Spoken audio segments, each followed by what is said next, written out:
Call back to order the June 21st, 2018 school committee meeting, and we will begin with the Pledge of Allegiance. I pledge allegiance to the flag of the United States of America and to the republic for which it stands, one nation, under God, indivisible, with liberty and justice for all. I would like to remind everyone that the meeting is being recorded, and as such, I would request that you silence your cell phone devices. So our first order of business is the school committee reorganization, and per our policy, I am not the oldest member of the committee, but I am the longest serving member of the committee. And so I will now take nominations for the office of chairperson. Mr. Chairman, with your indulgence, before I make a motion to support Ms. Lynch for chair, I'd like to just say that I want to thank the current chair, or current outgoing chair, Ms. Mabley, for such an outstanding job over the last year running our meetings and leading the school committee, and I think the town has been well served by her leadership. Agreed.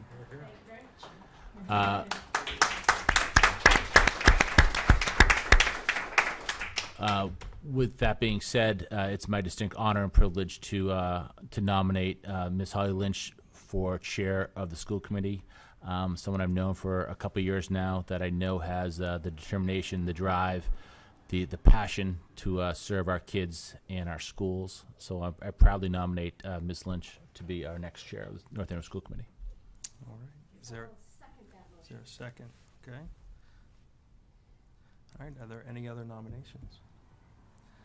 So I will now call for a roll call vote for Holly Vitsky Lynch as chairperson of the school committee. Mrs. Teresi? Aye. Mrs. Picard? Aye. Mrs. Mabley? Aye. Mrs. Vitsky Lynch? Aye. And I will say yes as well. So motion passes, and the gavel passes. Musical chairs. All right. Will not be the last musical chairs. No.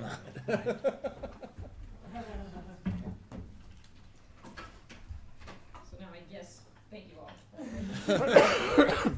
I guess what's up next is entertain motions for the position of vice chair.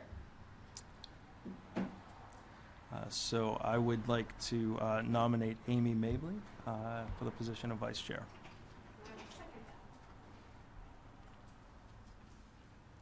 Any other nominations? Any discussion? Okay, we'll take a roll call. Mr. Tracy? Aye. Aye. Aye. Ms. Levy? Aye. And I'm also an aye. All right. Congratulations.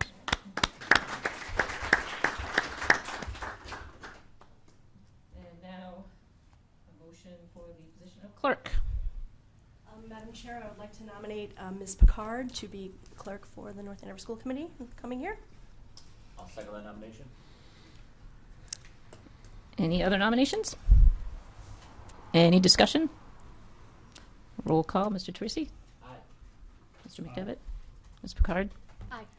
Ms. Aye. Mabley? And aye. All right, thank you. Do we have any public comment this evening? Sir, come to the mic, sir. We have a select group of North Andover High School. Come to the mic, Yep. please. And just state your name and address. Sure. Chris Vanna, 939 Johnson Street. So basically, we have a group of North Andover High School alumni wrestlers. That actually still, some of us are still in the program with the Booster Club, as well as the high school. So we propose that we rename the wrestling room at the high school, which is exclusively used for wrestling for both the Booster Club and the high school, after Bill Corey, who was a teammate of ours back when we were in high school. I sent a letter in. Basically, the letter detailed, our position is that after Bill passed away, the field house at the high school was named in his honor, as well as other student athletes who passed away suddenly. And with the building of the new high school, the new field house was named after his coach, Howard Crozier, which we affectionately know as Tug, to replace the former field house. So basically what we're looking to do is obtain the plaque that we believe is in the athletic director's office, and have it mounted, oh, there it is, and have it mounted in the wrestling room and dedicate the wrestling room in his honor to help inspire other student athletes to reach the same kind of caliber that he was when he was in school. So that's kind of what our proposal is, and I think the letter I wrote kind of expresses my public opinion. So I'd like to ask if any of our colleagues, my colleagues that would like to speak, to come forward. So, thank you. Evening. Jack McManus, 391 Stephen Street. I'm pretty much going to echo what Mr. Fanoff said. Billy Corey was not only a fine athlete, an excellent athlete. He's from a tremendous family, and it was a solid student and just a great member of our community who died far too young. So I think this, we realize that the honor was already bestowed upon him for the old field house. So I think this would be a nice token to rename this wrestling room. Thank you. Any other public comments? All right, seeing none, we will move to recognition. Madam Chair, what's the process now? We're going to just wait till We have it on the agenda Okay. later. Is there any recognition tonight? No. Okay. We'll have Caitlin come up to give us our student report. Yeah. Hi, you guys. So I figured since this was the last meeting, we should probably meet the new representative for next year as Hello. well. Yeah. So I'm Jack. I'm gonna be with Caitlin next year. Yeah. do you want to say anything about yourself? Yeah. So I'm gonna be a junior next year at the high school. I've been at the high school since freshman year. Some things that I do at the high school, I don't know if. Yeah, I'll talk about that, I guess. I do chorus at the high school. I'm part of student council with Caitlin. I'm on ski team. I do track. I'm the president of my class. So that's just like a little bit about me to, I don't know, introduce myself to you guys. Yeah. Thank you. Welcome. Welcome. Yeah. So as you guys know, school's winding down. So we're in the last couple days, which is pretty cool. So obviously we have finals coming up, and I know that everyone's probably going to be studying all this weekend. So those are definitely stressful, but exciting because the last finals mean the last of the school year. Mm-hmm. And then we also are doing a hydration station fundraiser at the school because we got agreement that if we can pay for about, I think, half of one of the hydration stations, then we can actually get one at the high school. So this upcoming Tuesday, we're going to be selling ice cream that Mr. Hearn has very kindly donated, and it's going to be both gluten-free and nut-free. So hopefully we can raise some more money and hopefully get one of those soon in the beginning of next year. Mm-hmm. Do you want to talk about Move Up Day? Yeah, so today was Move Up Day at the high school. So something fun that just happened today was all the 8th graders at NAMS took the walk down to the high school.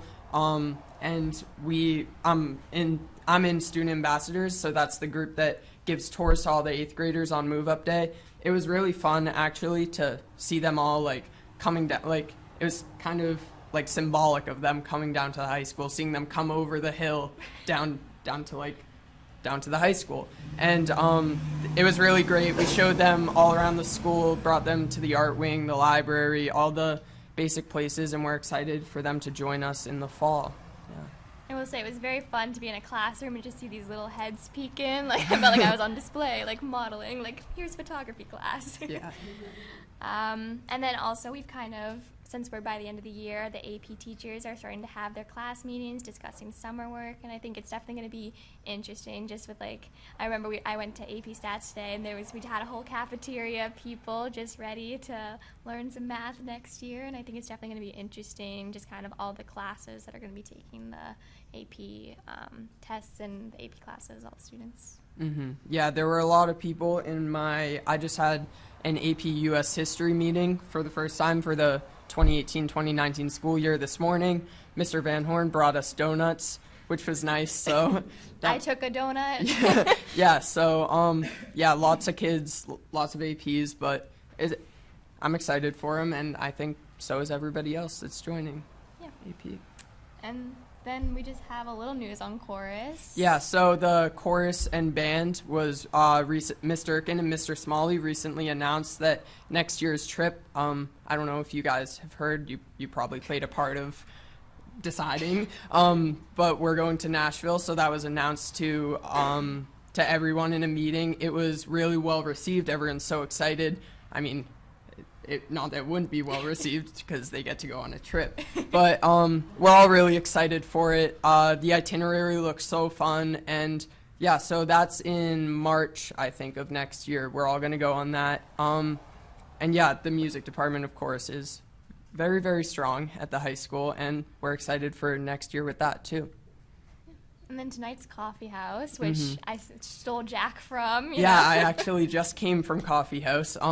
Yeah, it's beach themed, so all the student performers are getting up in like beach attire. That's why I'm wearing like a dolphin shirt right now. Yeah, so they decorated it all like beach themed, like kind of welcoming the summer that starts next week. And all the performers, of course, are so great. So yeah. Sing it now. I didn't see any cameras there. I did look for that because. Thank you for but checking. yeah, I didn't see. I was like, sometimes they're hiding. I was like, I feel like I know, coffee houses yeah. tend to be recorded, but we can be on the lookout for one of those. Well, they sometimes YouTube it too. Yeah, right? usually they do. The last one they did, but yeah. And we got a nod. Awesome. Thank you, Okay, Cam. awesome. Yeah. So just very quickly, you jumped quickly with the student ambassadors kind of welcoming the 8th graders. My oldest is an 8th grader. Oh, yeah. And was really excited, thought that you guys did an awesome job of just Awesome. getting them around the school and just, shepherding all of them. And nobody got lost and No, started no one looking got for the lost, pool yeah. or anything like that, so that was good. Yeah, it was a lot of fun. We Yes. definitely like to meet them and welcome them. Awesome. Thank you. Yeah, That's that's it. everything. Awesome. Thank you guys.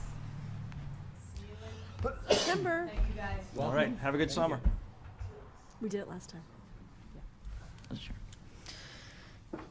Okay, if the committee doesn't mind, I'd like to take things a little bit out of order here and jump down to 10A.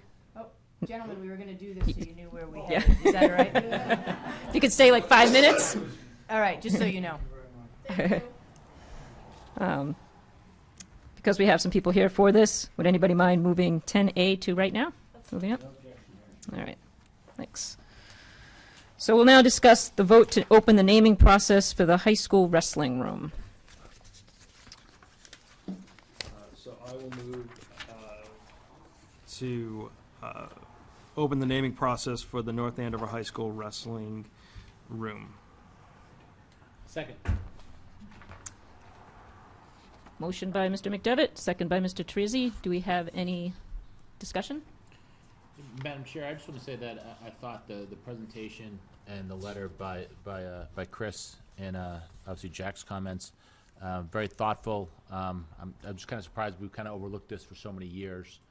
Sounds like something we should have done a long time ago, and I look forward to going through the process. And when we get through the process, look forward to voting for this. So thank you for your attention to this. Thank you for bringing it to our attention. So just for clarification, our process is that we leave this open for a couple of open meetings and then we'll vote on it sometime in the fall. Correct. And if anybody has thoughts to share, they can come and do so during public comment. Other suggestions, reasons why we would vote for it or vote against? Okay, and is there, they could also send emails or Sure. other communication to Yep. school committee members. Thank you. Yeah. All right, roll call for Aye. open. Aye. Aye. Aye.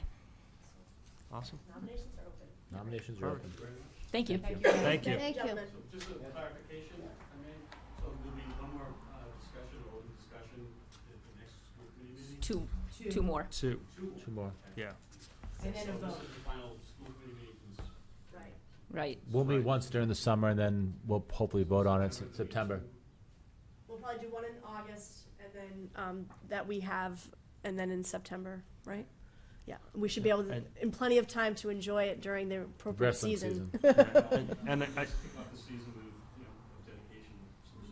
yeah. And we have located the plaque, so we do know where it is, and just so, there's a picture of it in the packet. I think, Mr. Mealy, you can put it up. We have found the plaque, and so Yeah. wouldn't even be a cost for that. Excuse me, can I just ask where the plaque was, because I've been looking for it for 40 years. It was in Gilly's office. So Like everyone else's. the athletic director sent us a picture of it. That's all I asked for, so. That's great. Okay? Thank you so much. Yeah. Thank you. Thank you. Okay, now we'll move to our consent agenda and the approval of the minutes as presented in the packet. Madam Chair, I make a motion to approve the minutes as presented in the packet for the meeting of June 7th, 2017. I'll second that. Motion by Ms. Mably, seconded by Mr. McDevitt. All those in favor? Aye. Aye. 5-0. Okay, now we have our chair's report. First item we need to discuss is a date for our summer meeting. Right.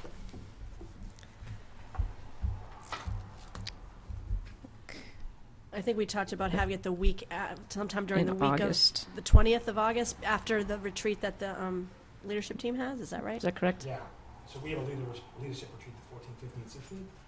Okay.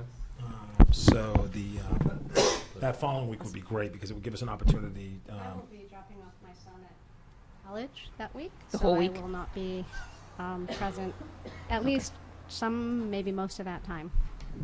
His official start date is the 22nd. Could you do later that week? So I'll probably be on vacation that week. Oh, for the rest of the week visiting too? my brother Okay. and being out in Rochester, New York. All right. And I'm on vacation the following week. Following, sorry, The following Following- week is good for me. well, that's when, I'm looking at Gilly now. School sorry. starts, yeah. We're done. Like for the No, teachers. Yeah. That's we had teacher orientation, Right. all of that Right. stuff. Okay. So what are the dates of your retreat with your leadership So team? following past practice, what we've done probably the last 4 years at least. We've done them in August when the leadership team's available, and we've typically always done it that week of the 13th or 14th.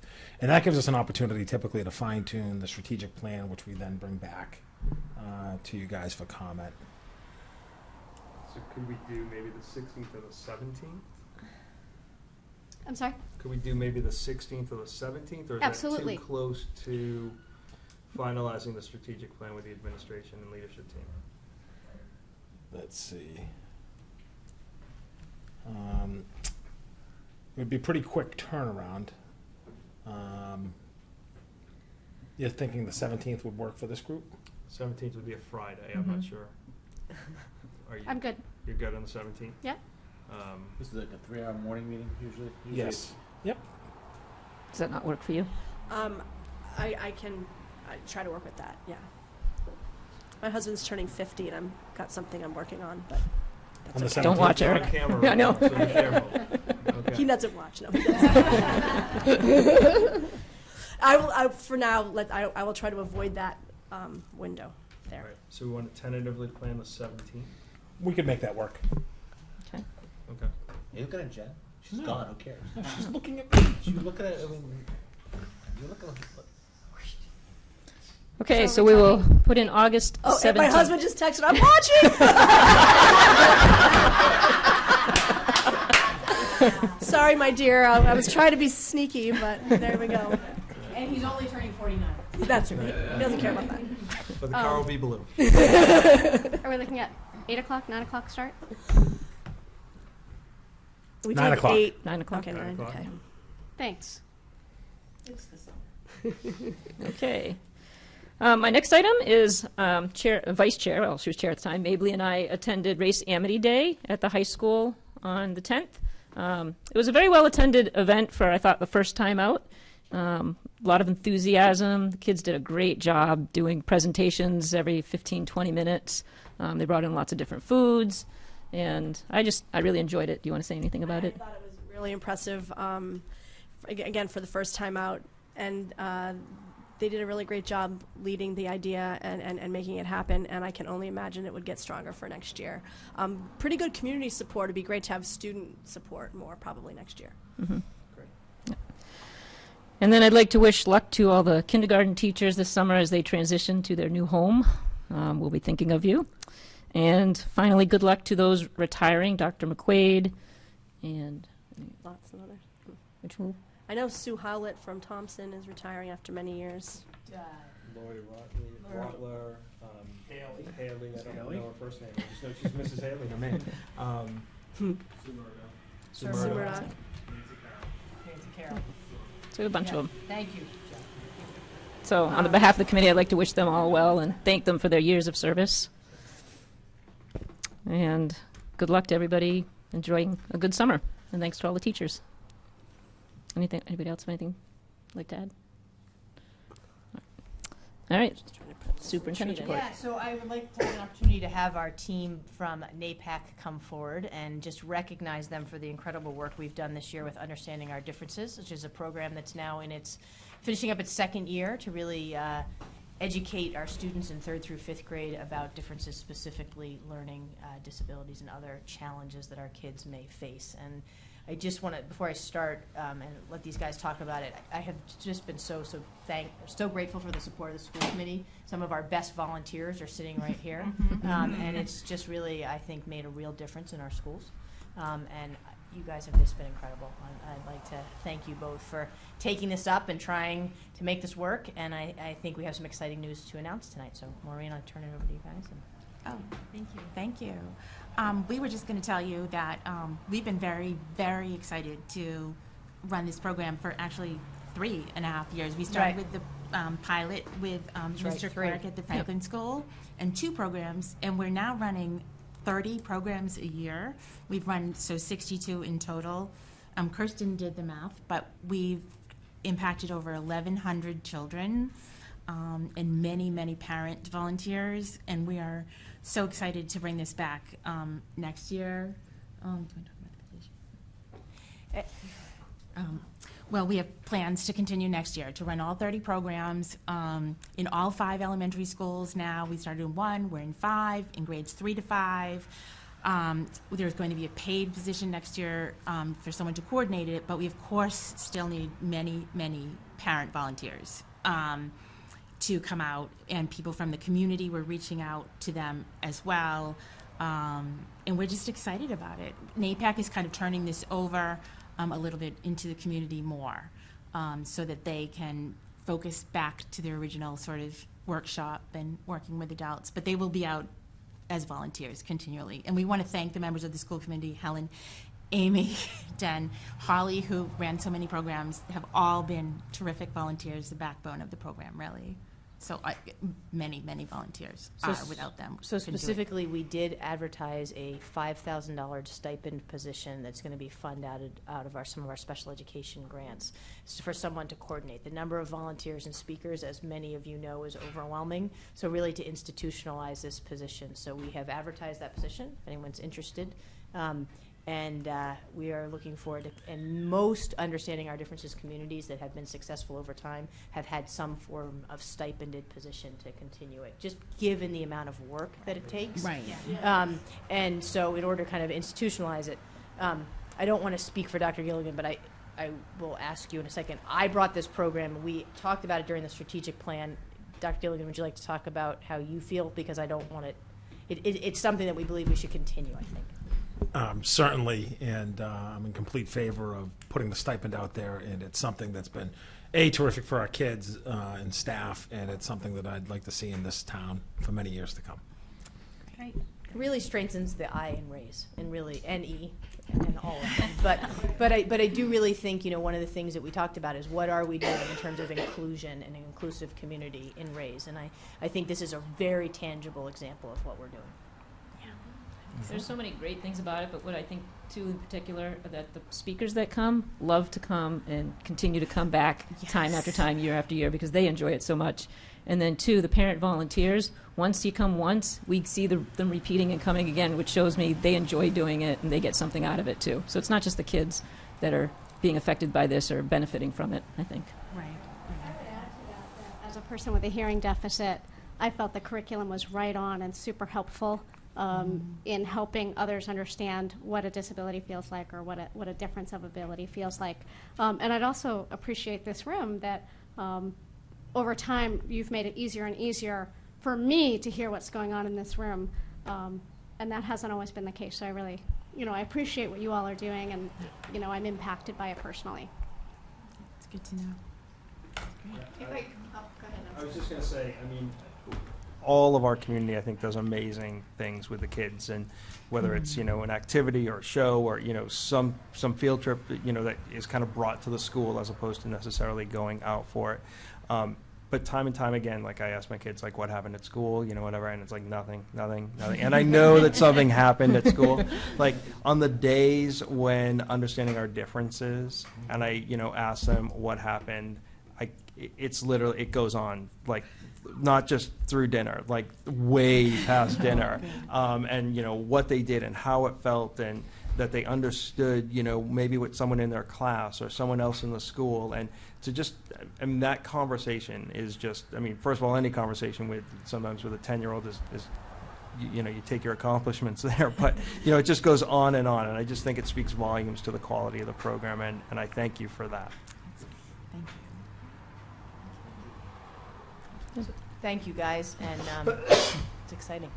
Did you have something, Don? I did. I just wanted to add a couple of things as well. In addition to all the wonderful work that Maureen Ryan and Kirsten Lovett do for understanding our difference, they're also co-chairs of the NAPAC, which is the North Andover Parent Advisory Committee, and that in itself is a significant amount of work that they do, monthly meetings, work around those meetings and in between, and I truly appreciate the efforts they do there.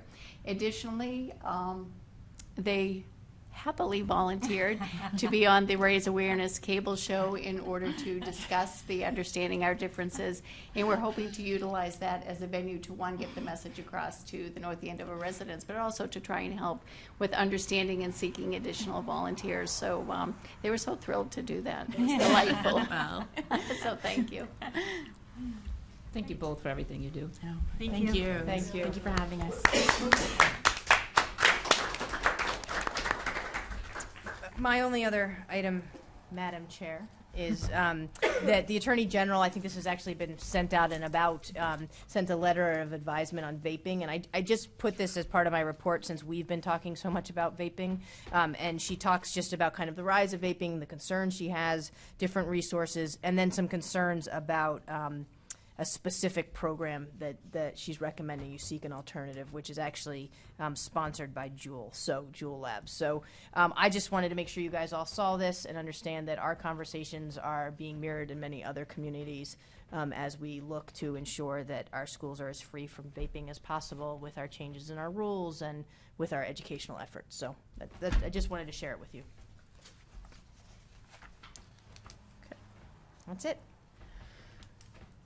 All right, school. That's right. It was. Wow.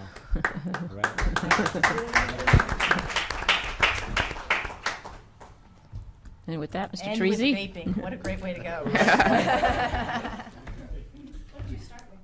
No. Bev can find it in the minutes if you want. Mr. Treasy, do you have a school building committee update for us? Yeah, we're close. So Tuesday's the big day. I can't believe it's here. They're going to ship on, the module's going to ship on Monday, get halfway here, stop on Tuesday, Monday night, and take off to be here on Tuesday afternoon. Lot of effort's gone into this. I guess I'll believe when I see when they pull up here on Tuesday afternoon. Today, myself, Mr. Mealy, and our project manager met with the North Andover Police Department. I want to thank Lieutenant Landon and Officer Wilson for meeting with us, talk about the traffic route coming into town. These are big trucks coming into town. There's 6 coming in Tuesday, 7 on Wednesday, 7 on Thursday, 100 feet long, so it's going to take a little. I don't know if it's going to be naked or not. It'll be all over Twitter. I mentioned to Brian. Yeah, I'm sure it's going to be on Twitter. Should be tweeting it out. Sure. Yeah. But yeah, it's exciting, and I'll rest well on Tuesday night. because I've been thinking about it all the time. Jen knows I've called her every single day. Had a couple of small little hiccups that I think they're ironed out, but we're ready to roll. So Are you going to be waiting there for their arrival? on Tuesday, probably, yeah. On Tuesday, probably prior to the gig, but I'll probably be there, yeah, waiting for them. Wednesday after school's out, we're going to bring a grill up and we'll have some stuff. If And anyone watch wants it. to come and eat some food and watch some modulars be placed, you're welcome. The crane is actually going to arrive on Tuesday morning.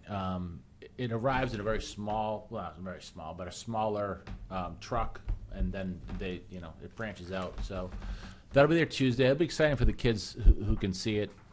We're trying to arrange it so there's minimal interruption, but I've learned over the last couple of weeks to get these size trucks on the roads, because that's go to Pennsylvania, New York, Connecticut, and Massachusetts. They all have different rules on when they can be on the road.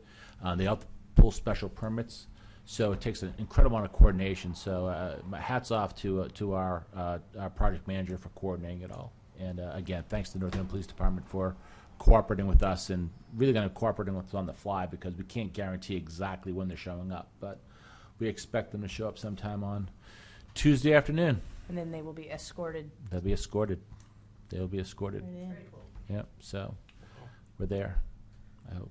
I like your latest pictures on the blog with the kids like sitting in the forklift thing and all that. That was the back. awesome that they did Oh, that. yeah, that's very cute. So again, these are the first 20 modules going to be showing up next week, and then they'll set those, put those in place, connect them all, and then 3 weeks later, the next 20 come up from Pennsylvania, and the same process goes through. So we're good. The crates arrived at the elementary schools for the K teachers to pack Yeah. on Wednesday. Yeah. So it's. Do you remember those times when we sat around this table and said, "Is it really going to happen? There's nothing going on." Well, not anymore. That was just back at the end of March. Like 4 weeks ago. Exactly. I keep on telling Jen, if this goes south, you're out of here, so it's all on me. But, And I no, keep it's saying good. you can blame it all on me. I know. No, honestly, It's exciting for us. Jen, Jim, the whole team, the town, everyone has been so cooperative, working together. It's been great to be part of. Thank you. That's it. Anything missing, Jim? Man of many words? No? Good Good. job. Thank you. Thank you. All right, next we will discuss our second reading of the approval of the Learn Anywhere School Days project.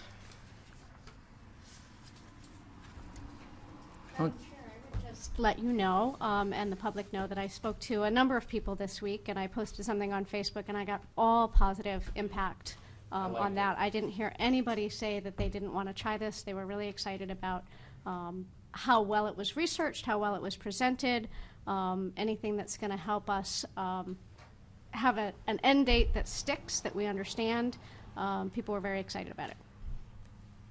I'd like to echo, I had exactly the same experience as Ms. Picard. People stopping me, people emailing, saying, there's no concern this isn't going to go through, is it? I mean, this is amazing. And then we actually, I think as a group, got a letter from someone who didn't realize this was going on, asking for us to pursue something exactly like this. And it was very exciting for Dr. Price and Dr. Gilligan to be able to say, watch TV tonight, because they're discussing it. So, and I think it's very fortunate that Ms. Marks brought it to us in January before we had 9 snow days. So it's not something we were really reactive to from this year. We were reactive to from past years. So It was definitely a topic of conversation at the bus stop when they were talking about other schools being out this Friday, and we had to go through more days. So Yes. this will do. But I think we need to talk about, we're going to call it blizzard bags, we're going to call it raise days. I kind of like raise days. Well, No? I was actually going to say, the response has been fantastic. Everybody loves that, summer camps, things of that nature, Right. having that hard stop date, I'm sorry. The one thing that I have heard was that they didn't like raise days, that we really thought raise represented, the raise values, and that it was confusing. So I'm not against it. I think it does. I think raise is a very North Andover thing. So to continue with raise days, I don't think is necessarily a bad thing. But I did hear a number of people say, like, "Well, what's it stand for? Is it the same?" And I was like, "No, it's a different acronym." And Right. they were like, Remember what it is. "Right, respect." that was my first reaction, I think, and Ms. Lynch's as well. Like, whoa, raise means something very specific. And very we- special. Special, and we spent a lot of years training on that, teaching that. Our whole program for understanding our differences, Dr. Price just mentioned how it ties in. It's to assign those 5 letters a completely separate meaning, and raise days now, at first it sounded to me like, oh, so we're going to do an inclusion project or something Or a like service that. project. Right. So I'd prefer to hear a different name, but the concept is still the same in terms of So maybe what we can want to approve do. it and name it later? Well, I mean, it's presented as alternative snow days, alternative school days. That seems pretty descriptive, and they were very careful about how they did name that, not including, technology or, other words. So for me, that's a descriptive process that makes sense. And didn't They the can committee name it have later. a huge number of, I thought the committee, I watched the broadcast that I missed for that section of the meeting last time, and there were a whole bunch of other name options, I thought, right? That we don't have. They weren't presented to us. But then. they all had to do with raise. They were all different acronyms with There were raise, was that right? about 30. No. The principal Landry, he really likes No Days Off KNO with Bill Belichick, but we didn't think that would be a go. But we had about 30. Miss Marks. The one thing that we were really, the committee that worked on it, didn't want to tie it to technology and didn't want to tie it to Blizzard bags. And things of that Right. nature. I think we're still going to, I think people will still refer to them as the concept of a blizzard bag, but I think if we have a name that sticks, that's meaningful, I think it'll go. Should I recommend that you approve this? Yes. And then ask them to come back with alternative name options in the fall? Yes. But we don't name every project in town, do we? I mean, they can just name it. Do they Right. need us to approve a name? Yeah. Yeah, well, it sounds like as long as it wasn't, folks don't seem too keen on keeping it as raise days. I would not be keen on that No, personally. I wouldn't So- either. And the feedback. I mean, we could that come back in the fall and Just tell you what we. and vote on it or tell you what it is. I certainly do not want to hold up being very enthusiastic about this proposal Right. because Right. of what it's called. Right. Yeah, And I think that's people not- want to make, it sounds crazy, they want to make plans for next year. Yeah. Yes, they do. I think you So- want to vote on this now. And Absolutely. Absolutely. No, but I don't think any Don't of let us a are name saying hold we it don't up. want to do that. Yep. Make it like a baseball deal where it's to be named later. Yeah. Right. A player Right. And for now, Program, calling to it be named alternative snow days, there's nothing wrong with that. alternative school days. School days, sorry. I'm actually not opposed to learn anywhere. I'm not either. I like Yeah. to learn Is that anywhere what as well. Wakefield Marks, is there a calls it? trademark Wakefield on calls it. Learn Anywhere? I don't know that there is. I think Come we on could up. maybe get permission from Okay. I don't know Dr. that there Smith. is. Actually, this is a conversation I was going to have with Dr. Price tomorrow because she and I had gone out to Wakefield and met with Dr. Smith, and Dr. Smith has offered some support over the summer as we kind of refine some of these pieces. So we were going to connect tomorrow just in terms of contacting her again and making that arrangement. It's certainly something that we could talk about. I mean, she was very open in terms of sharing everything, so we can certainly broach that. I'll move that the committee approves as presented the Learn Anywhere Alternative School Day proposal for the 2018-2019 school year. Second. Okay, the motion has been made to approve, as presented in the packet, the alternative school day proposal for next year. You just do all those in favor? Aye. Aye. I just want to be sure, if approving that are we now calling it raise days? No, we're not. No, approving the The concept. concept, okay, fine, aye, But unnamed. unnamed, Okay. okay. Yay. Okay. Thank you. Yep. And maybe that's something that even the leadership team, as you guys We meet, can look at it this summer. can give some thought to, and we can talk maybe on the 17th. So we start the year with a plan and a name in place. It's actually, if it was approved tonight, it's part of our master PD plan for next year in terms of the start of the school year with teachers, so thank you. Thank you for your work on this. Awesome. Thank you very much. Okay, new business. Presentation regarding the multi-level classroom. Mr. Clark, come on down. You're the final contestant on The Price is Right.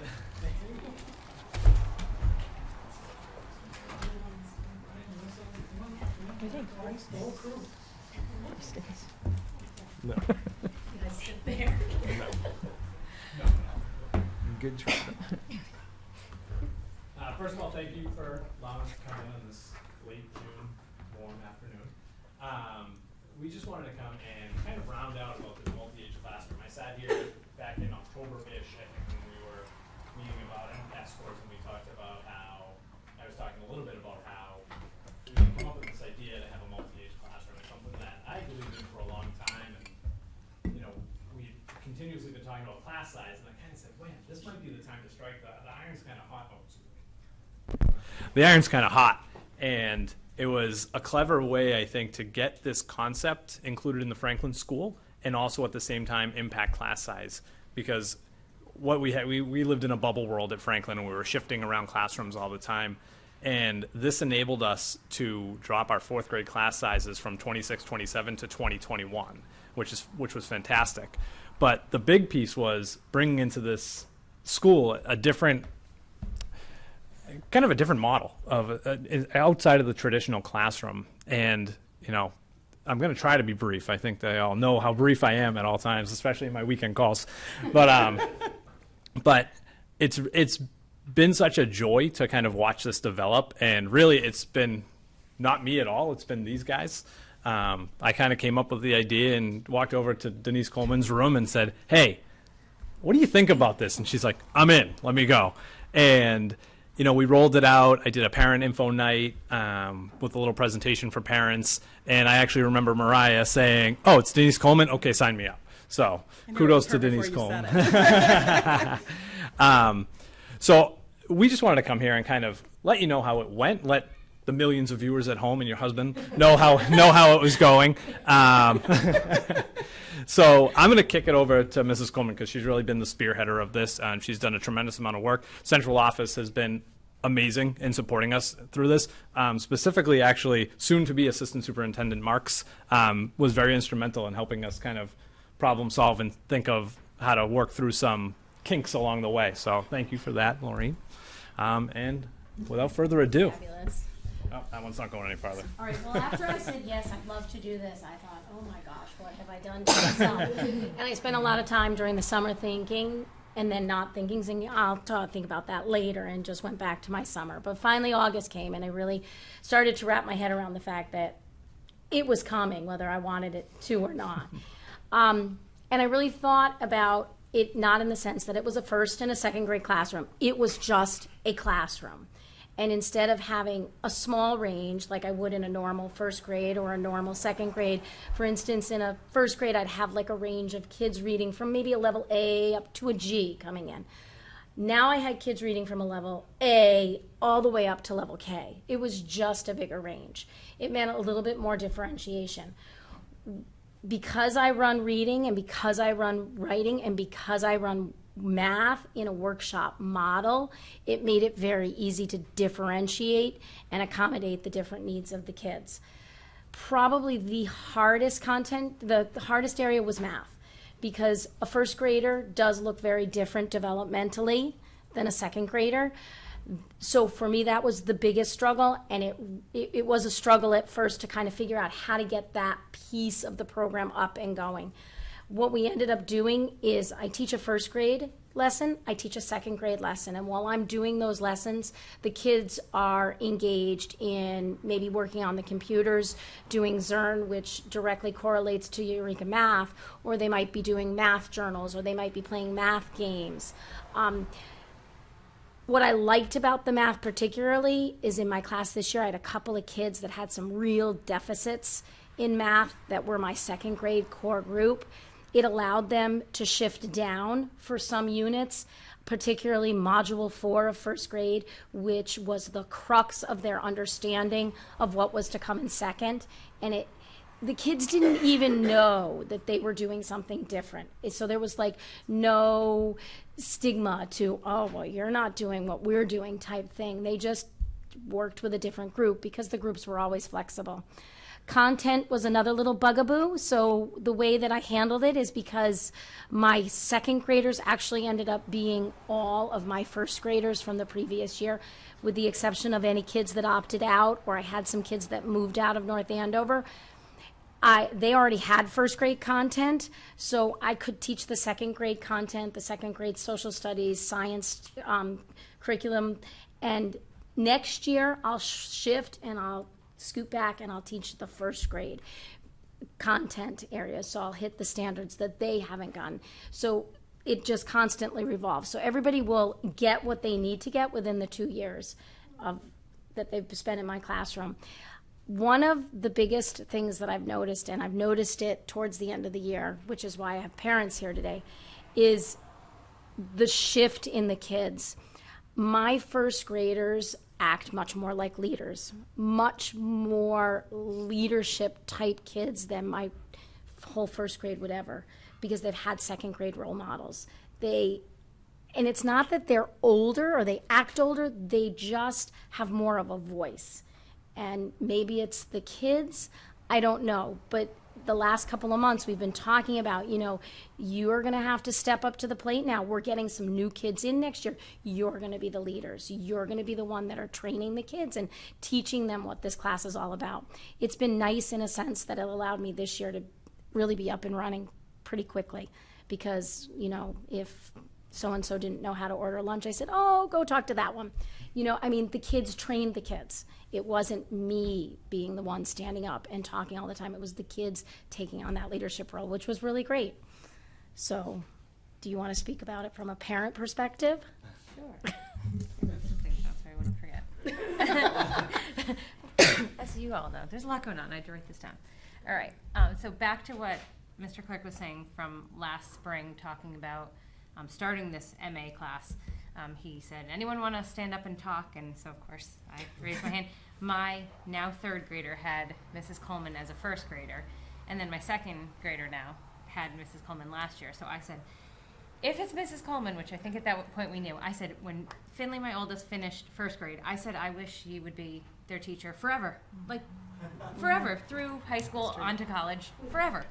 So I said, for me, it was a no-brainer. I said, this is what I wish could have happened with my third grader, and if I could have this again for a second year, or, if you want to go up to fourth grade, that would work. I said, she just gets how to teach all different kids. My boys are totally different, and they both had great experiences. So I was quick to jump in and say, I'm in. So it didn't shock me when Alex was in the MA class. Then starting off the year, it was very interesting, because as much as you say, oh yeah, this class is going to be great, once your kid's in there and not all their friends are in there, and what, you're with first graders, you're in first grade again, you're doing first grade. So there was a little bit of fine tuning. I think the kids now all understand the MA class, but I think going into it, a lot of parents hadn't told their children about it because they were waiting to see whether their child would be in it or not. So I think there was a little bit of lack of communication just with the children. But luckily, the kids all straightened each other out. And the class, like Mrs. Coleman said, just got up and running so quickly. They were really learning so much faster than any of the other grades that I'd seen, because there wasn't the, oh, what level does he read at, or can he add, or can he subtract? She knew half the class already. So it was really quick. The thing that we joked about at the beginning of the year, the big thing at the beginning was recess. This was like the freak out of Franklin School. What's going to happen? And with the first and second, and it was fixed within 2 weeks, I think. It was changed, and at this point, but of like the kids grumbling and then 1 day of talking. But by the next month, I didn't even know which recess my son was in unless he was talking about different students that he was playing with. I was like, oh, it must be a first grade recess. He's playing with so-and-so. And it was great, because then they have twice as many friends. On sports teams, a lot of first and second are together, and so it made sense. You play soccer together and you're at recess together. It was not an issue at all, and that was my biggest concern going into the year, which sounds crazy. But and then finally going into the class, you really couldn't tell at all. I was in there for class parties. I was in there doing math once a week, and you couldn't tell who was a first grader and who was a second grader. I really couldn't tell at all, which was great. And then before coming here tonight, running out the house, I decided to ask my second grader, who's in Mrs. Coleman's class now, what he thought about the MA class. But quick, you have 2 seconds. So he said that he really liked being a leader, which as a middle child, I think was fantastic for him to be the big kid. And he liked becoming friends with the first graders, even better friends, kids that he had never played with before. And he really liked Mrs. Coleman. So. And my oldest said he thought that you did a great job organizing your first and second graders because, you know, he's so mature. So overall, it's been really only a positive experience for us. So it's been good. So I had the advantage of knowing Mrs. Coleman. My oldest had her for the 1 year that she taught second grade only. And then she went back to first grade. So I knew right away that if Mr. Clark and Mrs. Coleman saw my daughter as a good fit for that class, I was all in from the beginning. I saw it as a beautiful thing. My daughter misses the cutoff by less than 48 hours, so she's on the older end. So she almost is a second grader. So I have seen that benefit her tremendously in that she's not bored in the classroom, she's engaged, and she can be challenged in a different way perhaps if she's excelling at reading or even math if she's ready to move on. And like Marissa, the biggest challenge was just getting others to not see that boundary of, are you a first grader, are you a second grader? It's undefined now, so that they are just, you know, just students. And it's kind of seamless at this point. Yeah. I think that's the biggest thing. But just the level of maturity with these, both the first and second graders, is that they are very well suited to each other. It's just been kind of just a nice, inclusive class in just the way that they work together and move together and learn together. And yeah, it's been a beautiful thing to witness from the beginning. It's funny, we start talking about class placement, and I run down to Denise's room and I'm like, hey, how many second graders do you have moving on to third grade next year? She's, I have no idea. It's like we have to get out the list. Who's a second grader? But that's a testament to the community that's been built in that classroom, is that they really are mingling with each other and learning together. And it doesn't matter, like our parents were saying, if you're in first grade or if you're in second grade, you're in MA, and that's who you are. And it's just been nice to watch, and we wanted to just come and kind of round out about it because I know I mentioned it at the beginning of the year and let you guys all know how it went. We appreciate the opportunity. We appreciate the support of the central office staff as well as we embarked on this, because it was tough, and a lot of parents didn't exactly know what we were talking about when we were rolling it out. We didn't necessarily know what we were talking about when we rolled it out, but we feel that it's been very, very beneficial, and we're looking forward to going into the second year of it now. I also think that going into the fall, it's going to be even more seamless. Right. There's going to be less kinks because it's no longer the pilot year. In that a lot of the kids are just going to naturally be leaders. It's not going to be something that they're taught. They're just going to step up to the plate on the first day. They're going to be willing to be the line leader or to help that first grader know where to go for their lunch ticket and that kind of a thing. So that process is going to be freeing, I think, to Mrs. Coleman, in that she's not going to have to do as much directing as you would with a whole class. She can focus on that for incoming first grade, and even just getting to know what style of learners you have. It's only half that she's having to really learn from scratch. I get up and running very easy. Like, I can start doing my baseline assessment day one because I can start testing my second graders. They know me, they're comfortable, and I mean, I would never do that to a first grader walking and be like, okay, time for a test. I mean, I just wouldn't do that. But my second graders, I can. They know me, I know where they left off, I expect them to be in that same place, and off we go. And the other thing is coming in, like my first graders going into second, they know coming in, they're gonna have a first grade buddy next year that they're responsible for at least the first week of school, making sure they know where to go to the bathroom, make sure they know how to get through the cafeteria line. Just the little kinks of what first grade is about. Which will be incredibly powerful as students are now coming to the building for the first time in first grade, which presents a whole new challenge of how am I going to communicate this to incoming Franklin families from the AB ECC. I'm a kindergartner. There you go. Just spread the word, Marissa. Just spread the word. Well, how will you identify them? Well, we'll know who's at the ECC. They'll know who is a Franklin family. So what I'll end up doing is I'll probably think about doing a new family orientation night earlier, probably in the springtime, so that I can bring all those kindergarten families in, and that's when I would do the parent info night. I didn't really have to do the parent info night this year because a lot of my kindergarten families, they're already in the building. They know what it's about. We talked about it. They grab me in the hallway, and I kind of have those conversations on the fly. But it'll probably be more formalized year after year moving forward in that way. But it's not just the parent willingness. You're going to be communicating with the kindergarten teachers at the Bradstreet School to see if you think that that kid is Exactly, yes. So we're going to be looking at all those, and we'll have to work with Dr. Rogers next year on how they're even going to tackle placement and things like that. So that'll be something that we'll have to work on collaboratively for sure, yeah. Maybe a tough question you probably may not want to answer, but do you think it's been a success just because it's Mrs. Coleman? I mean, obviously these two moms feel very passionate about her as a teacher. I mean, it's no, not because of her at all. No.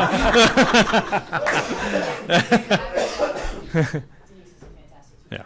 And I will tell you that the research, there's been some recent research about looping, and it's pretty clear that there are benefits for kids across the board on looping, regardless of who the teacher is. Yeah.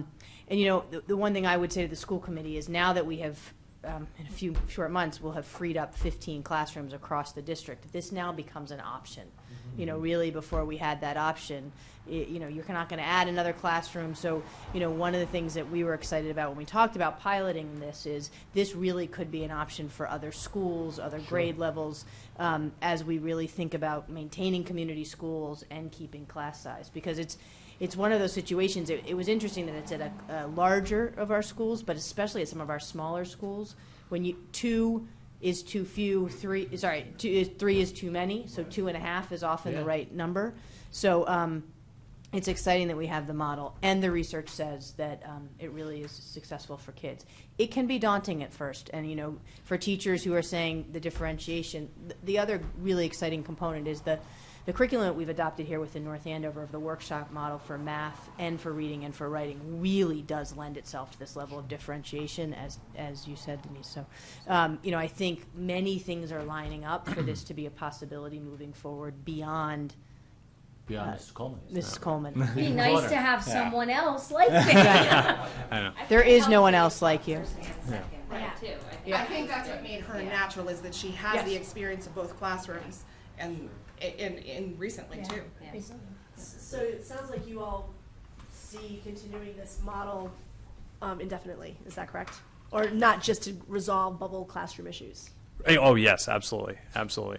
Because bubble classrooms will hopefully be a thing of the past now. Right, so in you general, want to do but- this for the other benefits that the research has shown. Yeah. But you never know. I mean, You never know, yeah. The conversations you're Yeah. going to have is, you know, we move a lot of kids around this town, and when we know who they are in kindergarten, are we going to be able to make those moves and keep kids within their community, within their, you know, neighborhood schools? Right. Sure. This might become a useful mechanism for Yeah. that.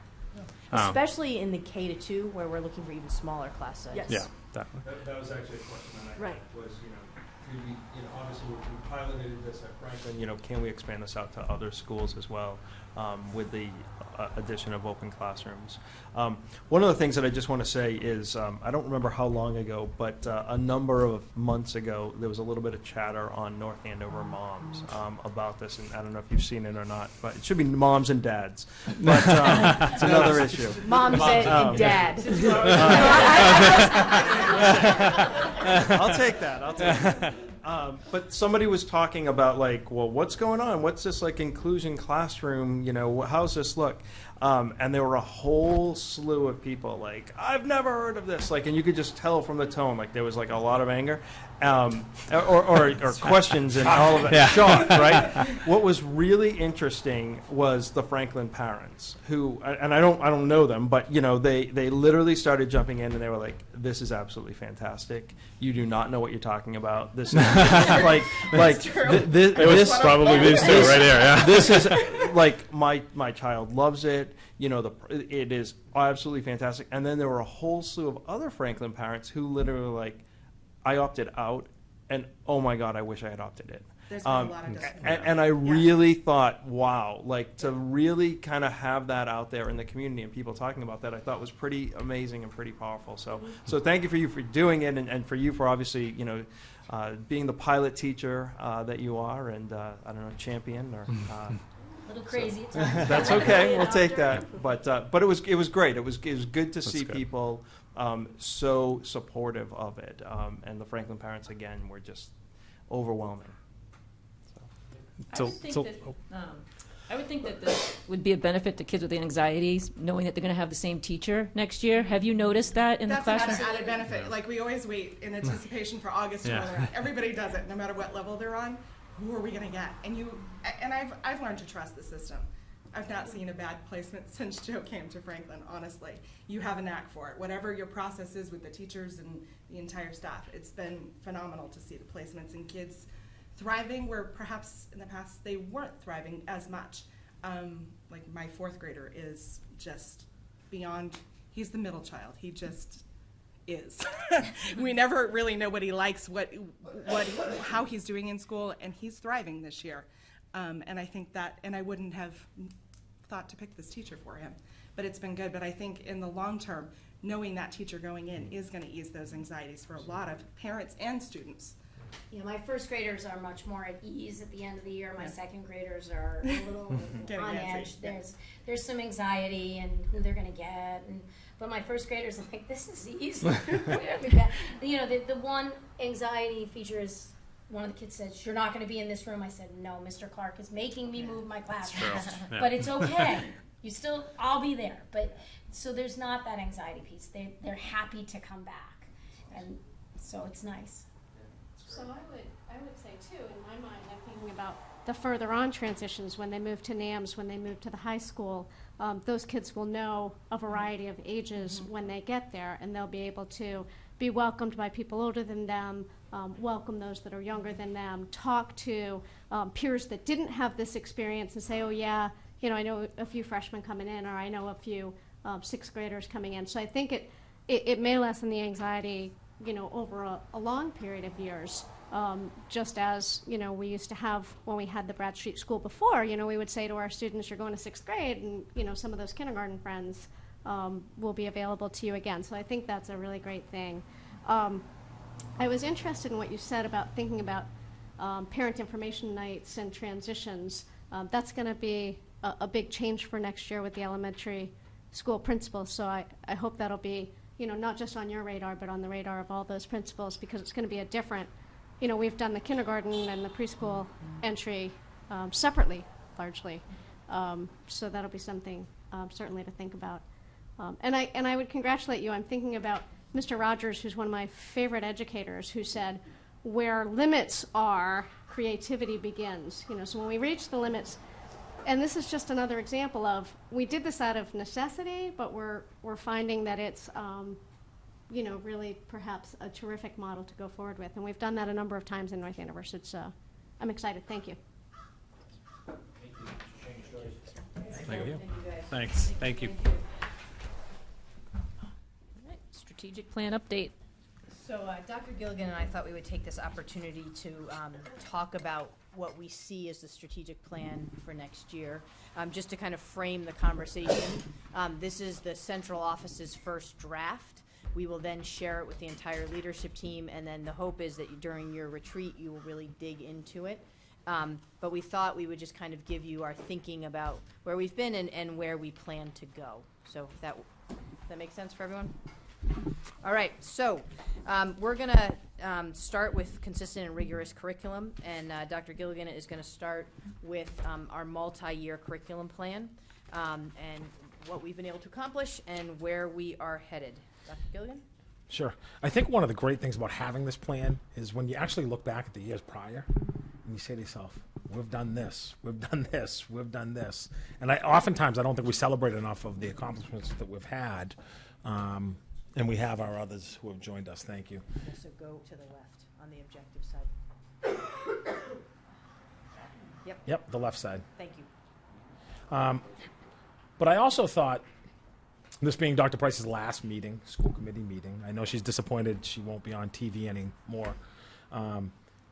When I went back to that part about some of the things we've been able to do and accomplish, you know, Jen's played a big role in it, and we are certainly going to miss her. The nice thing about having a strategic plan is it has set our blueprint, our roadmap for the future, and we are ready to roll with a lot of momentum. So if you look at Curriculum Initiative 1 on a consistent and rigorous curriculum, it's really create and implement a multi-year plan, and I think that's, as we just talked about with the multi-gauge classroom in terms of the reading, the writing, the Eureka math at the middle school, the science standards across 6, 7, and 8.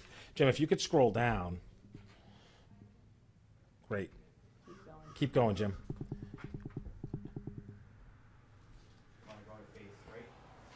Yeah, I think we can go right to phase 3. So, really some of the things that we've had in place will continue on. But, one thing that's a living and breathing document is the 5-year curriculum plan.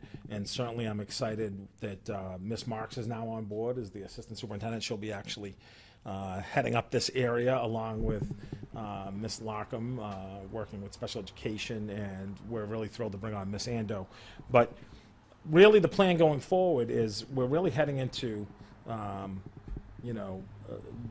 consecutive years of the Lucy Calkins writing. We're continuing our work around math curriculum and documentation. We're in year 2 of the Eureka rollout.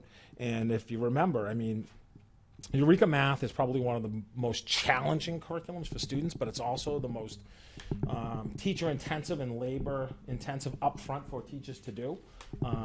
And the ability to have PD this year and the ability to implement that, we're pretty excited about going into year 2.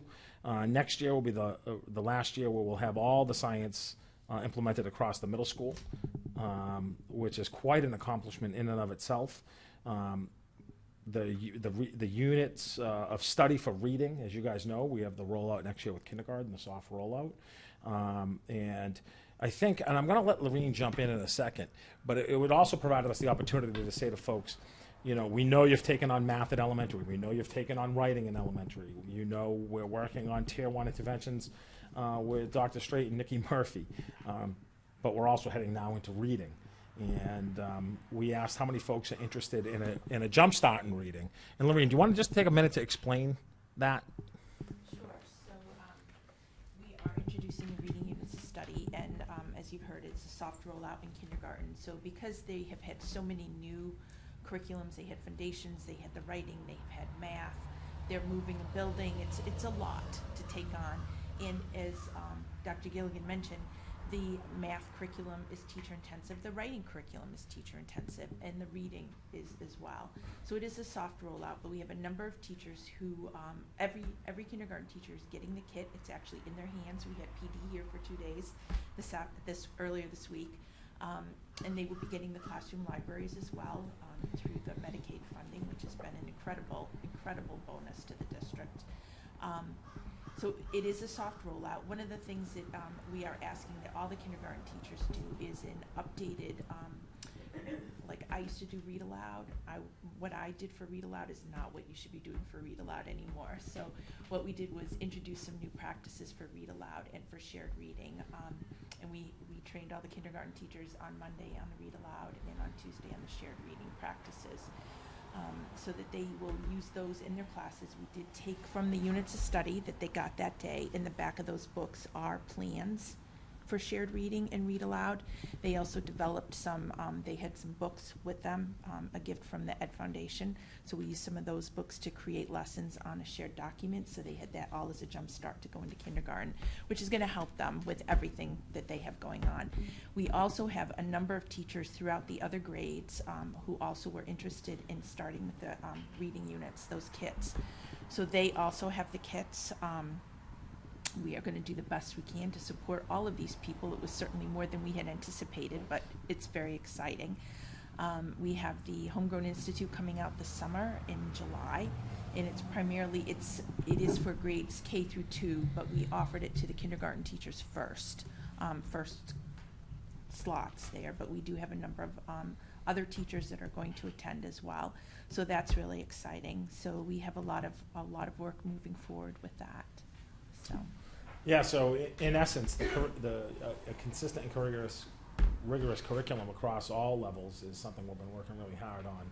And, we're really excited to continue that going forward and to continue now. One of the things we'll be working on over the summer with our new humanities director and some of the things, with the 5-year curriculum plan, it was really heavy, as you could see in the first 3 years of the plan. And then the 4th and 5th year had different components. Those will start to become more concrete as we continue to go forward and stick with that plan. So pretty excited. Kristen has a strong EL background, and that's been an issue when we've gone out for some of our collaborations at the elementary level. And both the writing units and the reading units have full EL supports. So I actually was going to talk about this a little later, kind of goes into what Dr. Straight is going to talk about as well, the collaboration. But she will be collaborating with the elementary teachers around those EL supports for literacy. And obviously a lot of that is best practice, so that'll carry over into the math during our collaboration times next year. And she and I have already met and discussed that, so that'll be exciting. So Ms. Marks, can you talk about Initiative 2 around the common assessments? Yes, so You will be spearheading this. okay. So we do have common assessments. We have been in the process of revising those over the. Can we shut that window? As much as I like the air, it's making it very hard to hear. Sure. Is that all right? Sure. Thank you. Sorry.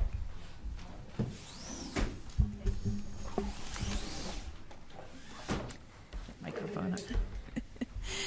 So we have had common assessments a couple of years ago when Cara and I came into these positions. We developed an assessment calendar, and we were working off of some of the assessments that already existed. So we had the Dibbles assessment. We brought in the MAP assessments. We now have the writing assessments, and in fact, this year we have revised the writing assessments. When teachers started with the writing program, they were to do a pre and a post assessment in each genre. And for some of the teachers getting into it, they might not have hit fully each genre their first year. But now being a couple years in, we're there. We actually have created a full document for kindergarten, which goes through the whole scope and sequence, and all assessments are attached there. We have foundations, which is the phonics piece for the early literacy. There are foundations probes there. There are progress monitoring. So all of those pieces are going to be. I showed the kindergarten teachers a little bit about this week, but with everything, I didn't want to overwhelm them too much. They were pretty excited. This is going to be one place where they can go for everything. We had some documents that we were using to try to collect all the data before, but it could be frustrating. I remember when I was a principal. I mean, sometimes you're thinking, like, if it was me, technology sometimes goes bizarre. I say I have bad karma around technology, but I would literally be sitting with a teacher and the document would just disappear and we wouldn't know what happened. So it could be frustrating for the teachers. So we've really tried not to, Cara and I have worked together to try not to take up a lot of time for teachers inputting data that may not be used effectively or not stored effectively. So we are working with a gentleman right now looking at a data studio using Google, and Mike has been involved in that. And Cara and Val have started some of the basic math fluency assessments and some of the common assessments, which are really targeting. For example, you may have 4 questions at first grade, really targeting what do students need to know and be able to do at the end of first grade. And that's what's on that assessment, and it will teachers can have the kids take them on the Chromebooks. It will be corrected there and go right into this data spreadsheet. So it's a lot more friendly for teachers, user-friendly for teachers. So we've been working on that in terms of the assessment piece as well. So, and then as we go forward with the reading, we will start to wrap in some of those types of assessments. We've done some running records training. We will continue that with all kindergarten teachers next year. All kindergartners will have running records done on them so we can assess their reading level, their text level. Some of the schools are looking to be early adopters right across K through 5. So you have some of our elementary schools who have been looking to do some training on that already as well. So The next one is the Innovative Learning Centered Approaches. I just want to point out one exciting part about this is the resources needed for this, and this is actually in the depth of the document, is if you think about it, we generate over $5,000 a year from the Lilith Dinner. We've gotten an $8,000 Project Lead the Way grant for next year. We have a $120,000 ST Math grant for next year. Fit Money's matching anyone who opens a 529 at $50, and we have a $2,000 grant for STEM cards. It's exciting that all of this is being funded outside of our operating budget. So just a few things. First is Fit Money. We're going to continue. That'll be expanded to K through 5. Dr. Gilligan and I met with Commissioner Riley last week at the State House with Representative DiZoglio to talk about the impact of Fit Money and potential legislation to require financial literacy across the state. We really are a leader. East Bridgewater, Weston, and a school in Charlestown have actually followed our lead. that I also had a call with the governor of Massachusetts about Fit Money last week also. So there's lots of people talking about financial literacy. Yeah, so the Commissioner Riley was pretty excited about it. As you can imagine, he's new, and he's just taken over from Lawrence. So we were in a room pretty small, the five of us. Yes, it was tight. Diana DeZoglio's office, which I was surprised it was so little. Yeah. We aren't.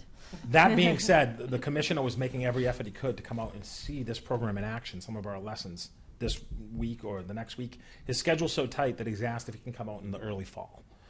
So we're going to make dates available and do everything we can to get him out here, because I think Dr. Price's point is if the state, and there is an appetite for some type of legislation around financial literacy, if we're doing it well and there are other communities doing it well and there's a board and there's opportunities to do such, we think that this could be a model for Massachusetts and beyond. So It's pretty exciting.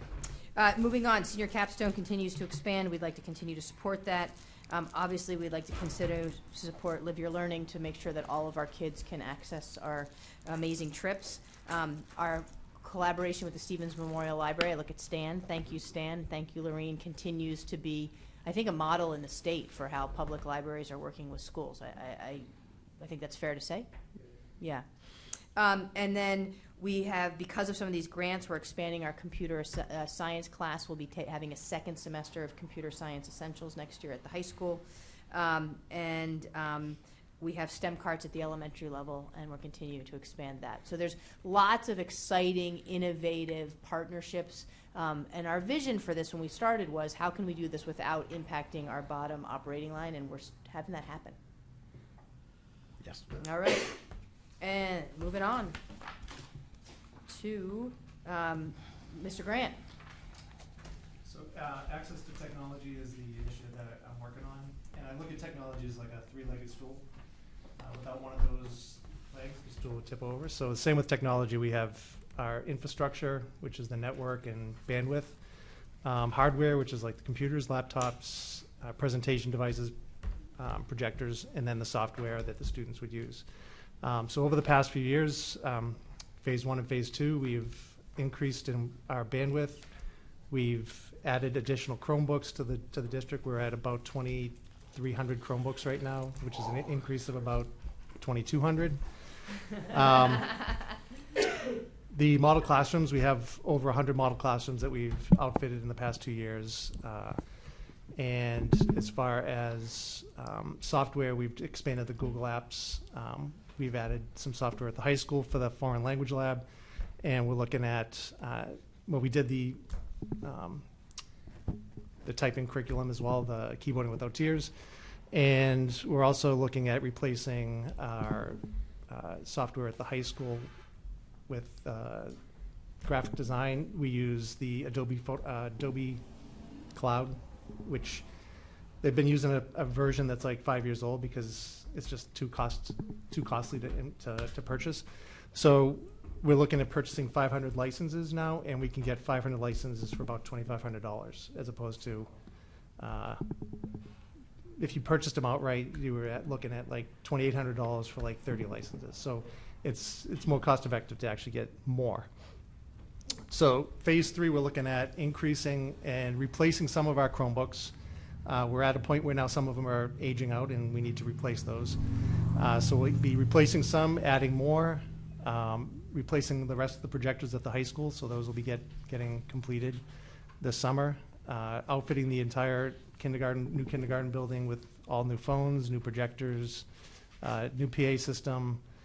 That'll be done this summer. And increasing our bandwidth, so we're actually adding additional bandwidth for less money. So we're increasing our bandwidth another 200 megs, and it's costing us about 300 less per month than what we're currently spending. We're actually E-rate money. We're getting a 50% reimbursement as opposed to the 40% we've gotten in the past. So we've actually been able to bump that up, and we'll get money back in the fall and winter when we submit all of our projects. So all the kindergarten projects and all the money that we're spending there, for the most part, we're going to be getting 50% of that back, which we'll then put back into Chromebooks and then updating more equipment. So just keeping that three-legged stool, keeping all three legs updated and maintained so that we just keep moving forward. Can you remind me or restate where the technology replacement funds come from, like for the age-out Chromebooks and the replacement projectors and It's stuff? part of my budget, so Just- the, okay. yep, so Thank it's, you. it's part of the regular budget. There's also $100,000 in the CIP that comes. Yes, okay, and thank this you. will be the last year where it's only $100,000. Starting for FY20, it'll be $200,000. Thank you. Yep. So technology's in pretty good shape. Yep. In terms of moving forward. I think we felt there was a huge uphill battle, and I think we can continue to expand and adapt. And I think we'll have the resources to do it without, again, impacting kind of the core personnel. Yep. Could you just talk a little bit about the teacher training element? Does that fall within a collaboration with you and Cara and Lorraine or? Yep, so we're working Kristen, together or do you, okay. to provide some professional development this summer.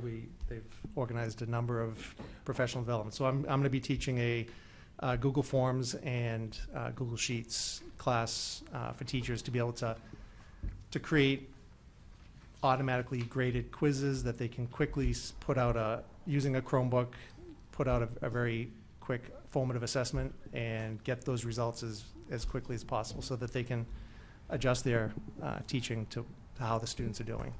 Well, I can also comment that having a, days left fifth grader, they started using Google Classroom in fifth grade this year, and it used to be that they started using it in the middle school. So it's really trickling down to the lower grades so that the kids are ahead of the parents.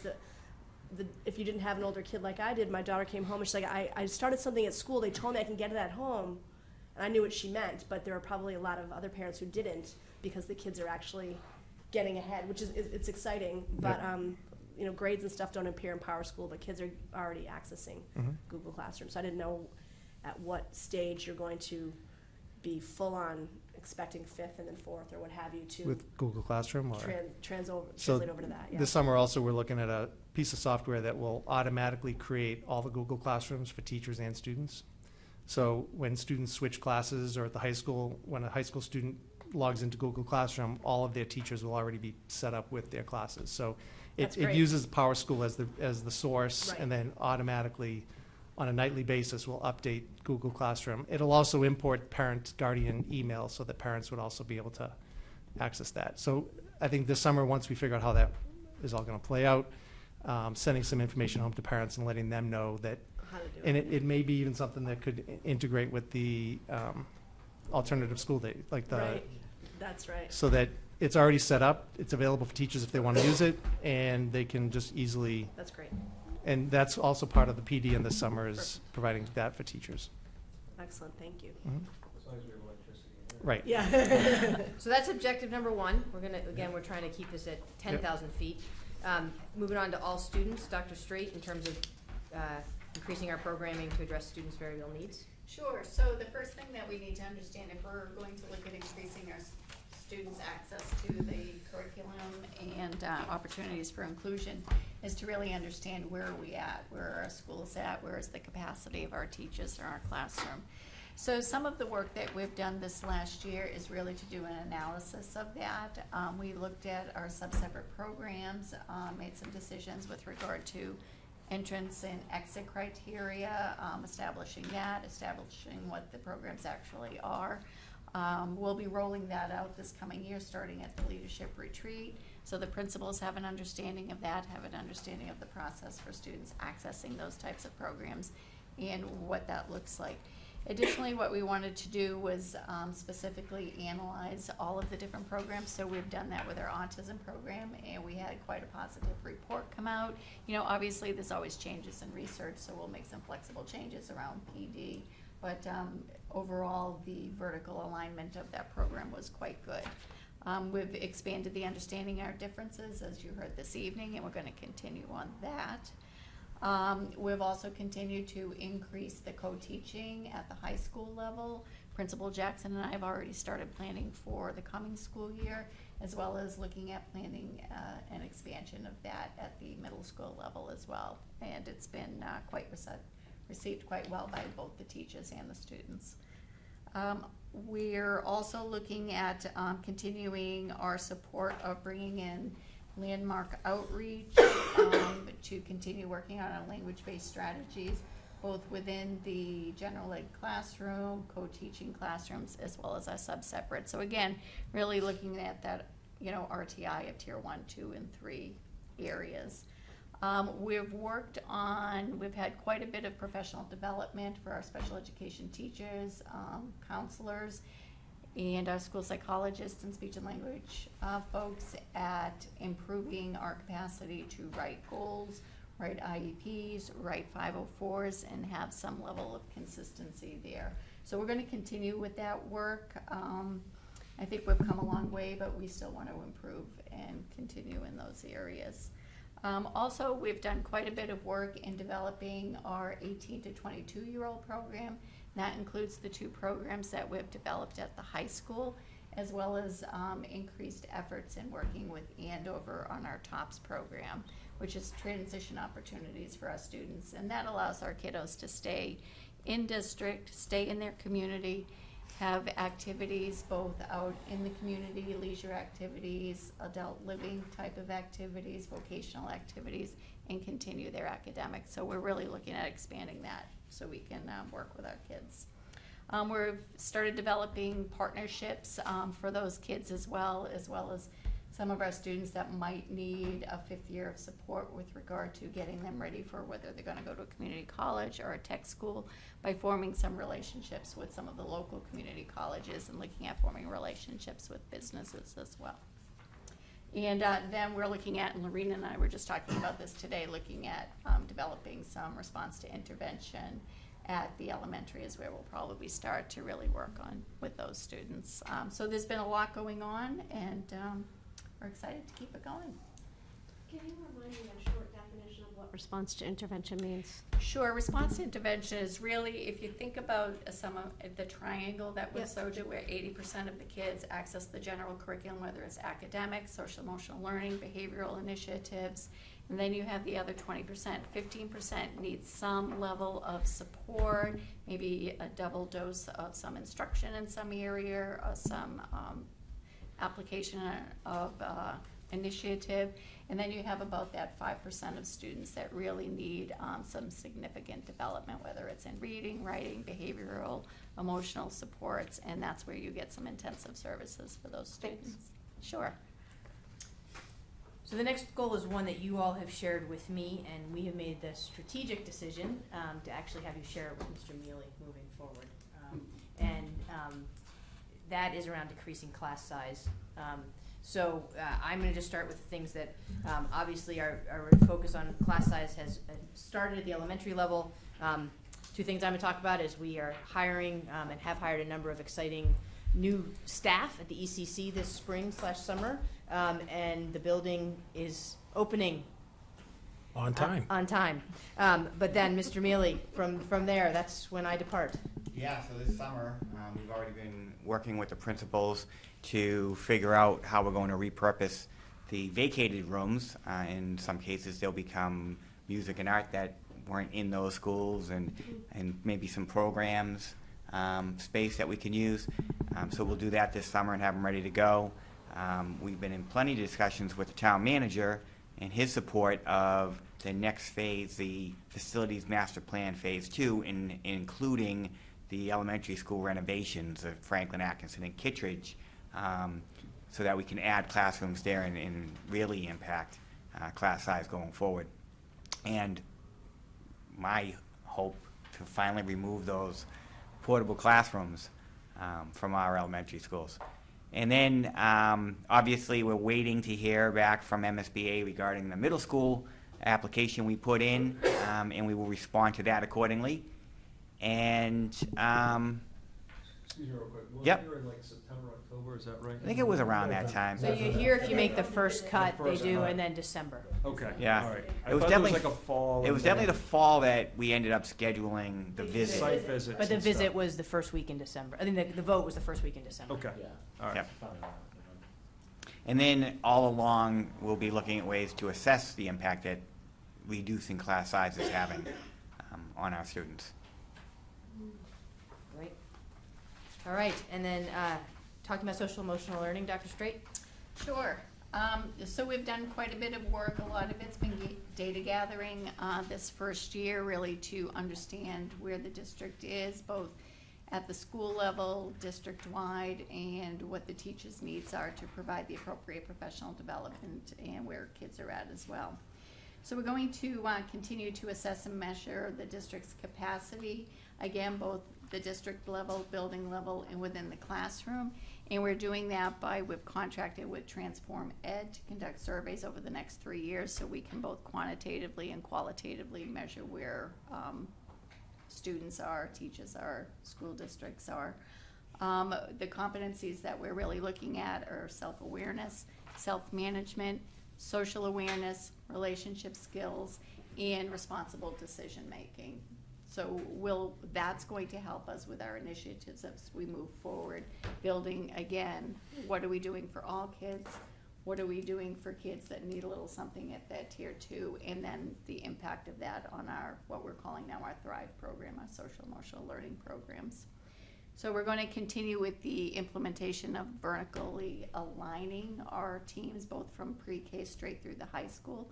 So we have a general concept of how we're approaching social emotional learning. So as kids transition to different places, whether it be 5th grade to 6th grade, 8th to 9th grade, there's a similar approach to, so they have a good comfort zone and understanding of where they're going. We've taken a look at some SEL curriculums, and we've kind of made some decisions. Lorene and I met with Principal Jackson, Nikki Murphy, and Steve Nugent, was it yesterday? And we've decided that we think that the best approach really is to take a look at what the specific needs are based on some of our survey outcomes and kind of craft those curriculums ourselves. So we're going to do some work over this summer to generate that, starting with working at the high school advisory program to help them with the initiative as well and implementing some things in there, as well as our guidance counselors and our specific SEL programs. So in addition to that, we're continuing our work on supporting the students that were in the transition sub-separate program and looking at what their specific needs are. And that centers more on some of our board certified behavior analysts, our BCBAs, looking at the type of aids and assistance that they need and the type of instruction in order to access, the playground and the lunchroom and the classroom and all of those areas. We're talking about, we started talking about it this year, looking at Scarlet Nights. Scarlet Nights is our high school program for students who, during the day, the high school program isn't exactly working for them and they need a different approach to learning. So we're really looking at analyzing that and how we can provide specific needs centered on some of that social emotional support, as well as providing them with special education services and looking how we can expand it to other districts and areas and, think about bringing in other students as well. So that's some good work that we'll be doing this coming year as well. We've created an action plan for SEL and how we're going to push that out over the next few years. We're, again, collaborating, and this will kind of jump into the next segment that we'll be talking about, the collaboration of professional development for all of our teachers, our principals, administrators, in order to push it through all of the schools. And the other good news is, based on some of the work that we've already done, we've been able to maintain some students in district, bring some students back. So we are creating a focus program at the middle school, which is a tier 2 program for that 15% of students who might be at risk and need some extra supports or some extra relationships at the middle school. And we're going to have a second Thrive program, which is going to be, a second tier 3 SEL program as well to meet the needs of our kids. So a lot's been happening. And as we were clear, the Thrive program and the second Thrive program and the Focus program are being funded through the savings we have in out of district. So that's not going to impact It's not our an bottom additional expense at all. Again, very tangible. If we can keep these kids in district, we can build supportive programs. Right, so the work that we've done in the vertical alignment, bringing in cognitive behavior therapists, has really been beneficial and helpful in securing our students in our district. Ms. Marks and Dr. Straight are going to talk about collaboration between regular ed and special ed. So I can start if you want. Sure. We, this year through PD, we did in the spring a series of 3 different months where teachers had a lot of choice. So there were lots of academic, literacy, and math types of trainings, but there were also special ed and social emotional learning trainings. And it was all of our general ed teachers, it was our special ed teachers, and it was also all of the TAs. So,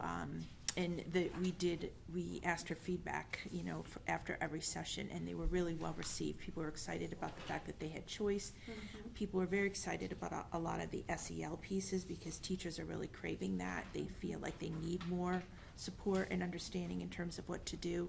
So we have been meeting to develop the master PD plan for next year, and we're going to include 3 or 4 months like that again, where we have some of that variety and some of that choice, including our special ed teachers.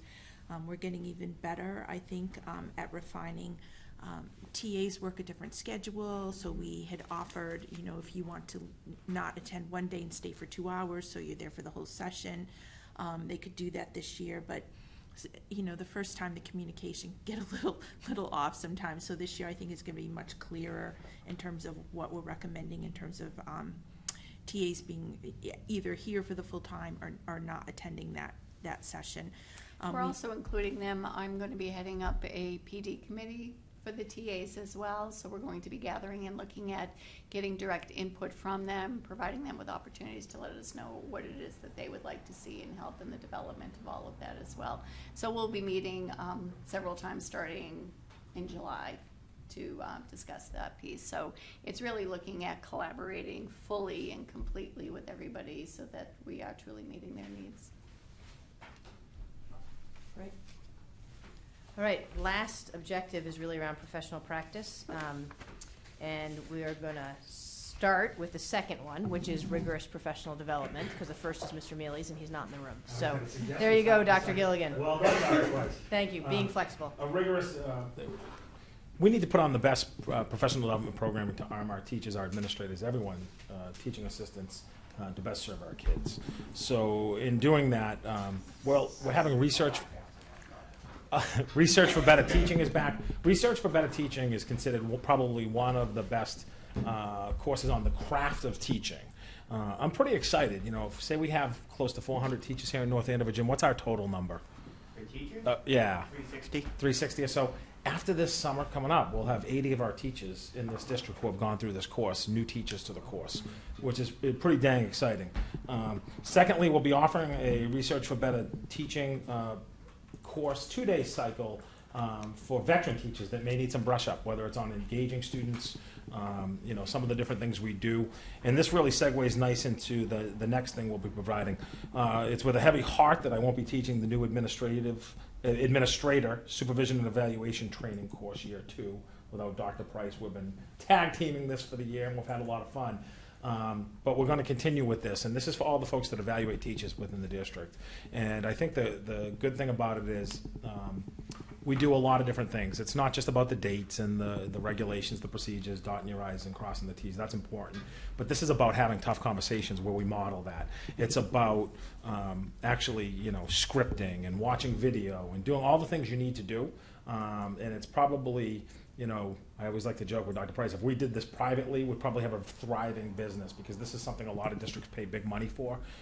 So I'm happy that Ms. Marks has agreed to continue this, and I'm pretty excited about it. Yeah. Something like that. Before I leave, you might want some pointers on teaching with him. Okay. Secondly, as Mike mentioned earlier, we'll continue to do work around technology, and as you could see from the summer offerings, it's not just about SEL, and it's not just about math, science, reading, etc. This was a big component, and I'm really happy Mike had the ability to teach. We're going to go back to Ed Camp. That was a really successful model. We'd like to do that on some level next year, I think we've been really thoughtful this year about dedicating. I think you guys know, as you're aware, we dedicated some of the PD days this year for Judy Rogers and for the different coordinators and for Mary Lucanis to work together around this transition. And I think that we need to continue working so that place becomes one school. And that's something that we'll be focusing on. We will continue with PD for low incident and specialist roles. So we've joined a local network that was organic grassroots grown called NPEN, and that is locally an opportunity for our art, our music, some of our smaller special education roles, to meet with folks from over 60 communities locally on some of the PD days in order to develop their craft. Also, as you saw last time we were here, we put out the summer programming and the superintendent's report. And last but not least, one of the areas that we'll be doing quite a bit of work in, and it's also an offering in one of the summers, is the work around EL. You know, I think one of the things I heard around town after graduation was people like, 25 kids were born in 25 different countries that graduated from North Andover High School. And I said, well, you know, we have over 30 languages spoken in our school. And people, I mean, they're just floored to hear that. So, you know, the increase, although our numbers in EL in the last year or two, they increased, but now they're roughly the same. The past 2 years, pretty steady. This is an area we, in the strategic plan, we plan to tackle earlier. It's something that we haven't quite got to, I think. You know, putting the EL program under the new Director of Humanities, who's an expert in EL, makes a lot of sense, and I think she will continue to provide PD in collaboration with all of us. But we're pretty excited about the direction it's going. As you know, you approved some changes during the budget process, so we have less turnover with who we have now, looking to go to more of a teacher model down the road. As I recall, some of the funding for EL was going to come from Chinese exchange student program. Are we still working with that, or where is that? We're absolutely still working with it. There's two things that have happened, and one I'd say is I think this past year we had tuition gym from 2 students from Cambridge Institute. We anticipated this year probably between 5 and 8 students. What we have, talking with all of our peers that not only work with the Cambridge Institute, but in Massachusetts that do different exchanges, there's been a significant change at the national level around federal laws and visiting countries. And frankly, desire to come to this country. Yeah. So it's become a little more tricky. I think I'll probably leave it at that. Dr. Price, you want to add anything else about that? No, I mean, we're seeing a decrease in students being able to, and or parents wanting to have their kids come. So we're seeing, and that's national. For budget planning. Yeah, and we've this. never had a position that we've relied on. We've used it kind of for one-time expenditures. Thank you, very helpful. Yeah. So we're hoping to grow, but I know one district that was kind of thriving with this on the South Shore, it's dropped off by almost 70%. And we just felt like it wasn't a consistent enough source to rely on it for position year after year. But who knows? We're still hopeful that we can continue with this and see how it goes. Mr. Mealy has done a lot of work on leadership structures, a lot of success this year at the high school level, and thinking about moving forward.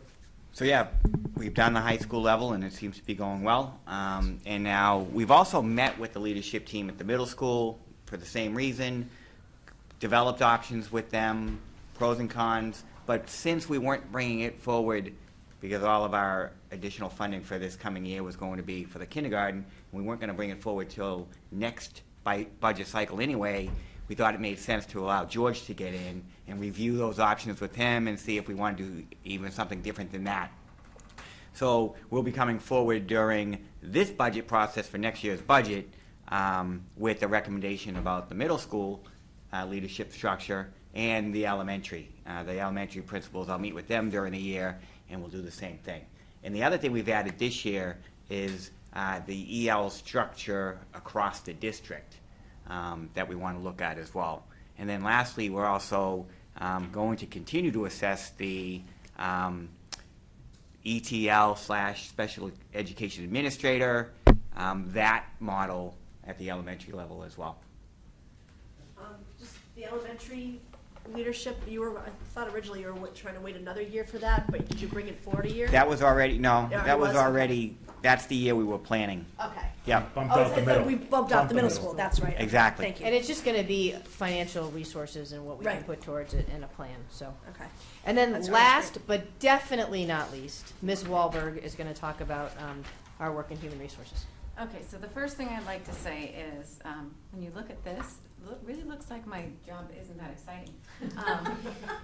But it is, because I get to continue to emphasize and recognize the importance of professional teacher status. I've said it again on camera, We will have a PTS ceremony. It's the third Wednesday of October.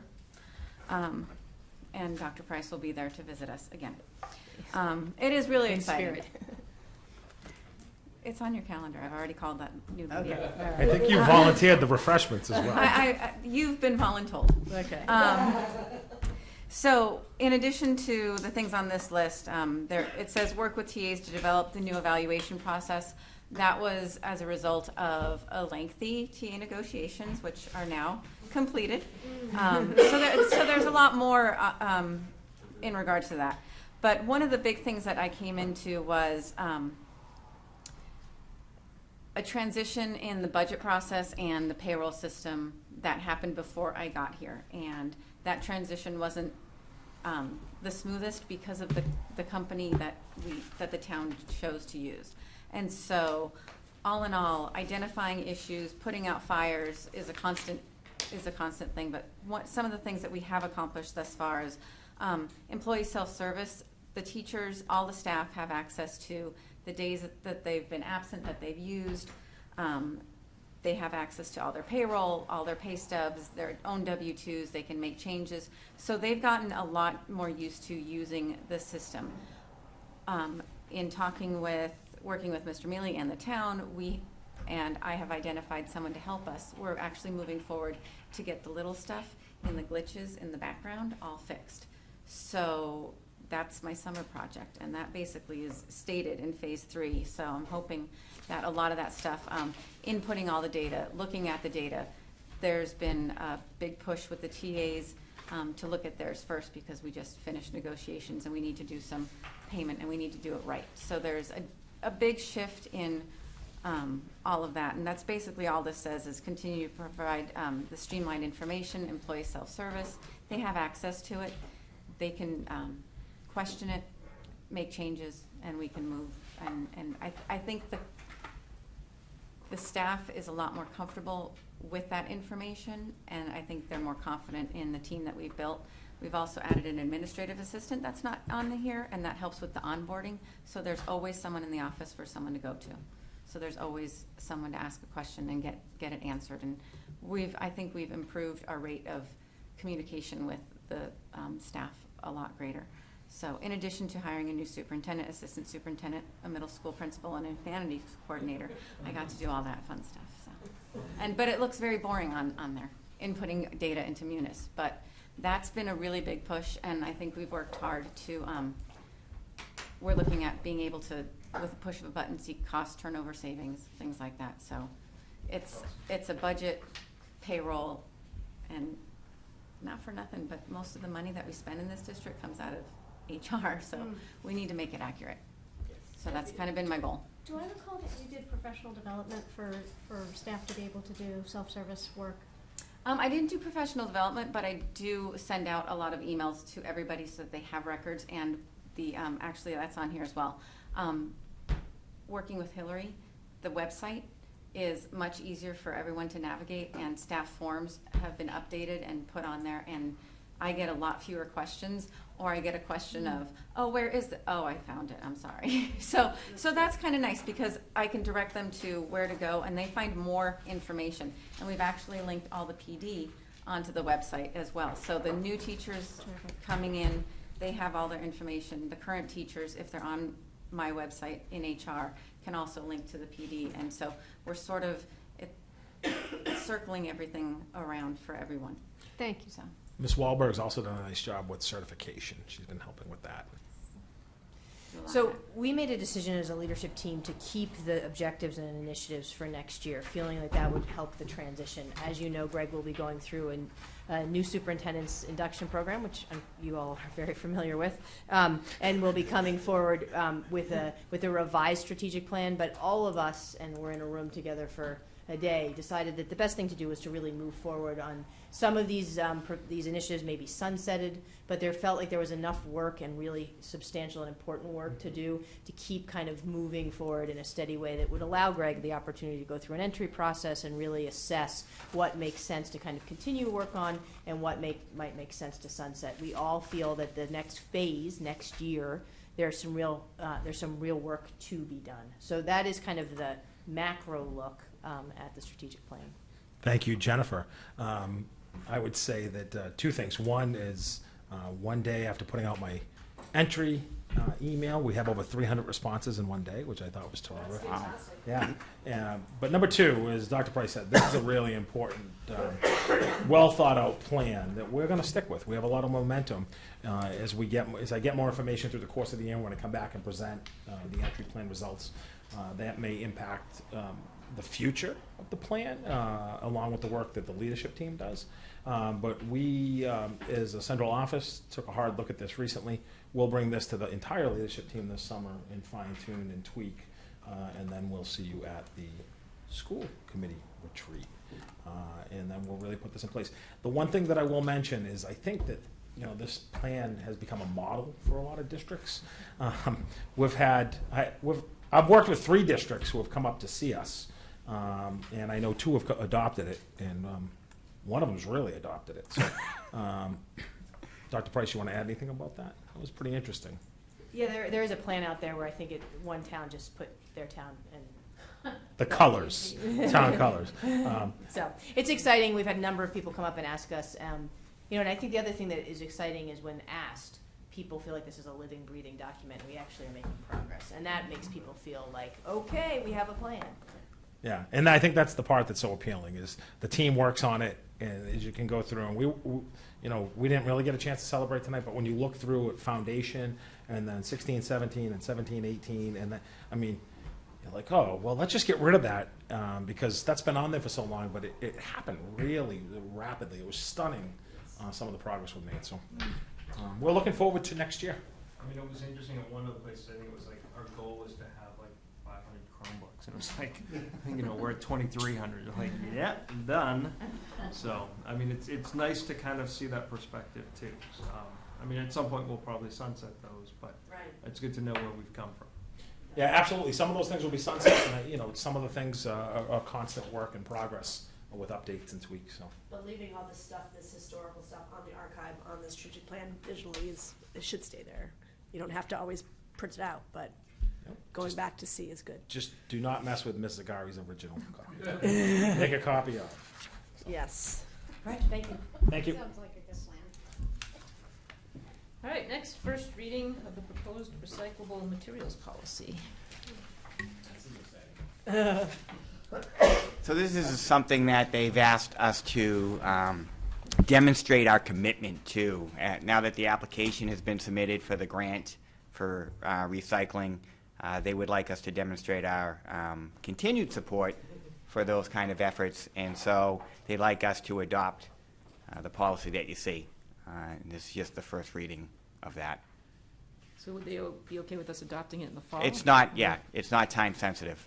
It's because if we are awarded the grant, they'd like to know that we're going to continue to do, due diligence and maintain efforts in that regard. Do we have in our school buildings the proper receptacles for this sort of Well, thing? that's if we get the grant. In my experience, we don't. No, if we get the grant, that's one of the things that it funds. Okay. Are those materials. Right. So it'd be hard to adopt something that says we are going to do X if we then Prior to don't get the receiving the grant and grant. we don't have. Right. It's why they want, because means. if we're getting those funds, they want to see it go to those kind of things. Perfect. Exactly. Thank you. Yep. All right, discussion and possible vote regarding the So just for anyone who's still watching out there, the way we do this is for all non-aligned employees, so that's administrators, principals, other directors, the school committee approves on the aggregate the increases, and then myself, technically, but obviously working very closely with Dr. Gilligan, then give contracts to some administrators who are at the end of their contract, and then also give appropriate raises. So we do that at the aggregate, and that's how the school committee now works under education reform. So that's why we're doing it at that level.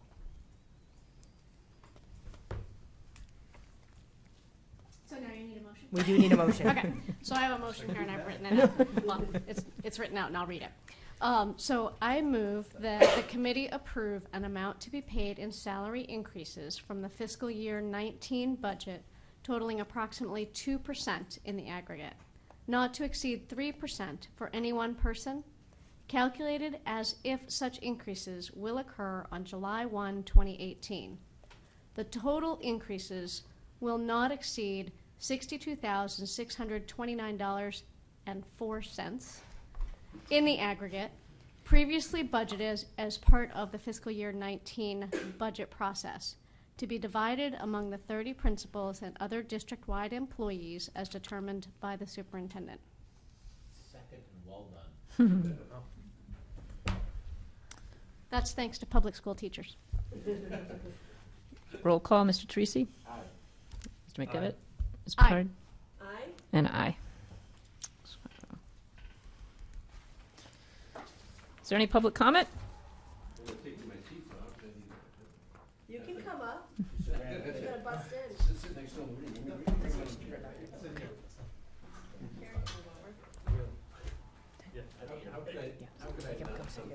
Meeting of our superintendent. How could I not come? And Stan and I had lunch. We at the did. We had airport last week. we had our final lunch at the Dominic's Diner at the airport. It was wonderful. So, in thinking about this, I'm thinking, boy, that 3 years went fast. I can actually remember you showing us around Newton North. We're going like, wow, this is a big school. Wow, whew. This school is bigger than our whole district, right? Almost. So it seems like it's gone by really fast, but at the same time, so much has happened. There's been so many accomplishments. Now, I got to say, we tried really hard. You'll have to admit that. We gave you this beautiful new building to move into. I know. Just for you. We built this building just Yeah, for yeah, you. right. We gave you this wonderful staff. We just heard them all speaking tonight. I mean, you have some of the best people that we can ever give a superintendent to work with. Agreed. You know, it was just, we did everything we could possibly do to make this work, and it just didn't show up. And I would say, you had this brand new office. I bet the office that you're moving into is so old, it's probably on some historic register. You know, it's like, just saying. So, you know, you had it all here. I don't know where we blew it. We gave it our best shot, I have to admit. But it's been a great run, I have to say. You know, we could never thank you enough for everything you've done, and really, you know, given us some really great ideas about what, you know, inspiration and collaboration and enthusiasm can do to really get us going and move us forward. And this has really been, you know, just, you've had a great run here. You know, we've given you as many free apples as you wanted to eat. You know, and still, you know, so we can never thank you enough for everything you've done. You know, the one thing I thought about, and this is a trick statement, you've served as long as any superintendent in the last 15 years. And I hope that that's not the case for the next one. And we hope that's true, right? We hope we have somebody that will stick longer than that this next time. But anyway, Jen, we love you. We'll miss you. Thank you. Thank you, Stan.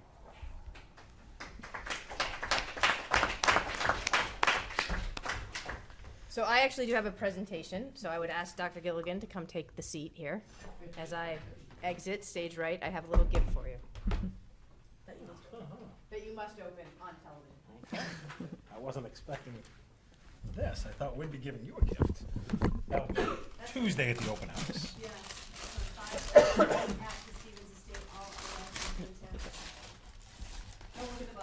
Oh, I was going to say 3D viewer from Tinker. No. Oh, the claws. Best of luck. I can't think of anyone better. Congratulations, Dr. Gilligan. Thank you, and I don't think I could say any more than Stan said. So, congratulations to you, and I can't wait for the open house Tuesday. The other thing I forgot to mention, I bet you're not going to get a scooter Uber driver in I your am next not. job. Just saying, you know, what could be better than that? He's wearing clothes. What? We're already transitioning. Size 9 and size 14. Those can hang from your. Can put a plant in it. From your mirror or something. So I have one item that I forgot to mention during the chair's report, and that is that Mr. McDevitt has kindly volunteered to be the Liaison for the negotiations for the food services. So I don't know if I need to formally appoint him? Yes. Okay. Okay, so. And by virtue of his volunteering, he's appointed. And then one other reminder is that the Educator Hall of Fame nominations are due June 30th, and those will go to Vice Chair Mabley. Oh, that's right. Yes, they will. And now I think Mr. Treasy or Mr. McDevitt? Absolutely. I'm just saying a couple words. So I just want to say a couple of quick words. One, we're approaching the end of the school year, and so I hope I don't leave anybody out. But I think this has been a great year, and I really want to thank all of our teachers, administration, teaching assistants, custodians, food services, nurses, our families, and our PTOs that really make North Andover Public Schools run. I don't think we could do it without all of them, and it's been a fantastic year, and so I'm really excited for that. One of the things that I'm excited about too, which is the NAMS choir. At the end of the school year, on June 28th, will sing the national anthem at the Red Sox game. So I think that's a pretty fun way for them to end their school year. But I do want to say a couple of quick words about Dr. Price, and I'm sure I'll probably grab the mic on Tuesday. But I didn't get a chance to formally do an evaluation, so I thought I would just kind of give a couple of quick thoughts here, and I know other people probably will as well. When I went down with Mr. Limpert and Mr. Mealy to Newton North, one of the things that was so impressive that everybody talked about was the collaboration that I think you brought to Newton North, and then obviously was here, and I think that was a big piece that we were missing. And it was teachers, it was parents, it was the town manager, the selectmen really working everything to kind of come together. And there was a man from Newton North, and I don't remember his name, but I'll never forget him saying this, that you might not agree with Jen, but she will always take the time to listen to you, and she will understand where you're coming from and your perspective and your presence. And when you leave, you may not have gotten what you wanted, but you understood the perspective, where she was coming from, what her decision was, and at the end of the day, you could respect it. It wasn't a blanket kind of, this is it. Like and at the end of the day, you're the one who makes that call. But I think one of the things that I really think was just a great legacy piece here, and obviously Dr. Gilligan, I hope, continues, but really just letting people have an opportunity to be heard and to be part of that. With that, I don't think you could do that without being the presence that you were in this community. I can't think of an event, whether it was a football game or a basketball game or an activity at the Franklin, the Thompson, the Sargent School, that you weren't there, and the kids knew who you were. And to understand who the superintendent of schools is when you're in second grade or third grade is just not normal. It really isn't. But it was normal with you because of who you were, of who you are, and the role that you had and the focus that you had on kids. And it was all the kids at all of the levels. And I know that was a concern that we had coming in, because you were a high school principal. Like, how are you going to be with the elementary? Honest to God, I think you were better with the younger kids than you were with some of the older. Not that you were bad with the older ones, but you were just there. You were there with everything.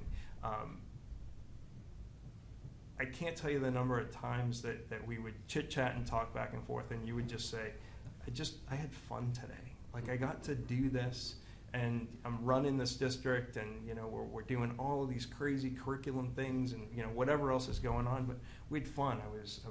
I don't know if you'd say fun on the back of your scooter, but an Apple Card, or got to do something and got to see the kids learning and just being part of that.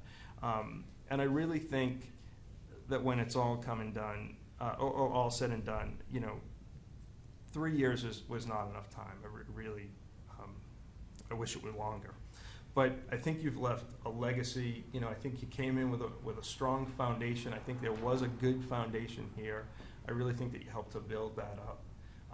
And I don't know if you adjusted the sails, if you put new sails up. I don't know what the analogy is, but you really put us moving on the chart. And you know, we have on the website leading the nation, and obviously you have a tremendous team that has helped you with all of that. But I think we are leading the nation because we were led by somebody who is leading the nation. So I thank you very much for your leadership and your friendship. And I know that the school committee technically is your boss, but it was always very much a friendship, partnership. But I do think I may have had the ability to tell you, especially during a Patriots game, to never move your seat, so that, you know, your position in there could, you know, ensure that they would not lose those games. And I think you did move your seat once, and I screamed, "Where are you?" And you went back to where you were. So I thank you for that. Thank you. Thank you. Sorry. Wonderful words from Mr. McDevitt and Mr. Limpert. Echo the same kind of thing.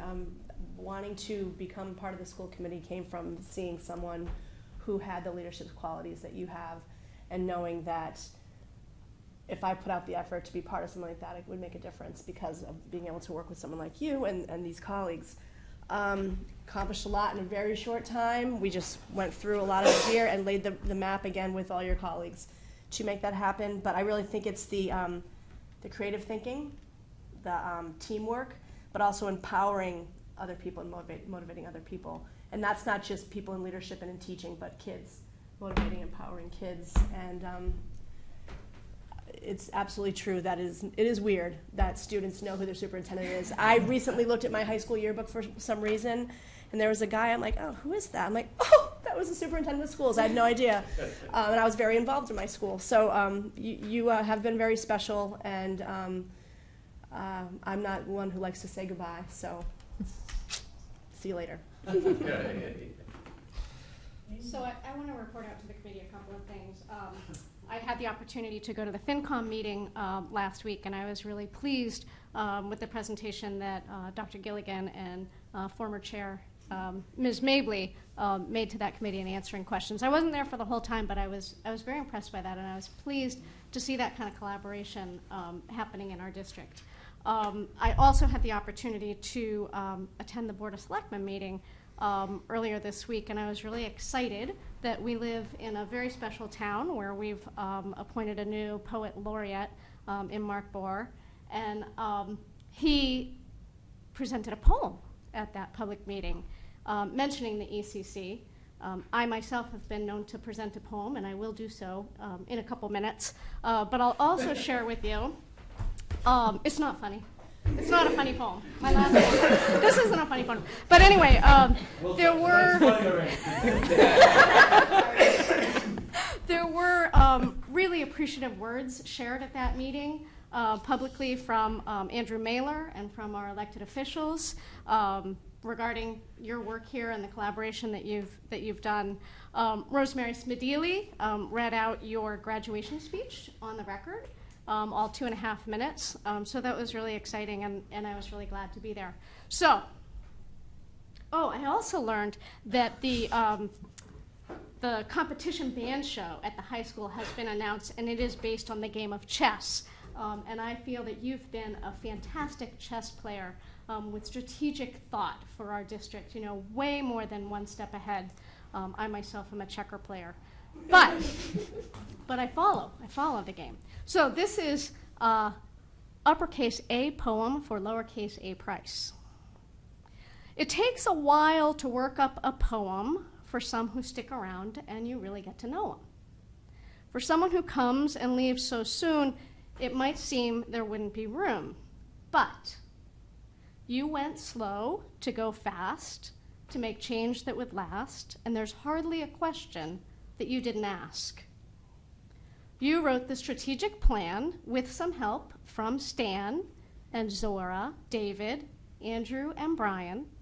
Along came Amy, Holly, and me, and some others who were trying to get good things going that had taken a while, like technology, 21st century style. You worked so closely with Andrew Mailer, and mostly we accomplished our goals together, with a few more days off than required by weather, electricity down. Sometimes you rode around on the back of a scooter or side by side on bikes with the likes of Greg Gilligan. We have tweets of so much we all felt in touch with progress and recess delights. You embraced Raise and introduced alternative snow days. You stood for inclusion in all aspects of schools, found curriculum funds to provide the tools to improve teaching and learning and student achievement. You sat with us in loss and bereavement. You helped us negotiate contracts, navigate sticky situations, improved communications for better relations. There are some things we didn't get to, but we have to let you move on in other directions while we prepare for inspections of our new Ann Bradstreet ECC. You'll see me and the rest do our best to support Dr. Gilligan in his new role with faith in this team you hold in esteem. So, a poem for you, for your efforts, our growth mindsets, and all that leads to continued success.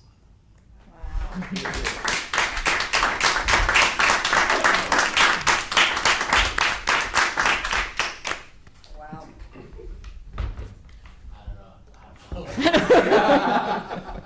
And what Stan said and what Amy said and Andrew said, you know, I didn't write anything down, but for 3 years, it's been an incredible honor to serve with you. You know, our tenures kind of coincided because my interest in getting on the school committee started when the previous superintendent said he was going to resign, and then you know, the school committee member at the time, Lori Burzloff, she was stepping down. So I really wanted to get involved because, you know, we had such incredible turnover at this position for such a long time, and I think, you know, Stan said you're the longest serving superintendent in 15 years, which is kind of sad unto itself, but it was my motivation to get involved. And you know, I wouldn't say our beginning was rocky, but there was a feeling out process between you and I when you came on board. But it's been an incredible honor to serve with you. I don't know if I'm looking at you right now, but the things that we've accomplished here, I'm so proud of. This building, especially, that we're going to be delivering next week. Just an incredible opportunity for you to leave on a high note. The opportunity that you have for you and your family now, I'm really happy for you. But as much as I know you're going to do such a great job, you're going to be missed here. And I guess we'll say more on Tuesday. But honestly, I've served this town as an elected official for 22 years now, and definitely one of the best things I've had with this town. So thank you. Thank you. I can't say anything different. No, thank you so much for everything you've done. And it has been an honor to not just serve with you, but just to get to know you and to see the thought process that you undertake each and every day and how much you do for our kids. That's what it all comes down to. At every moment and every decision you've ever made, it's for the best interest of the kids. And there's not a more selfless person to lead this district. So, thank you, and we have something for you. Yeah. And while you're getting that, I just wanted to add one last thing.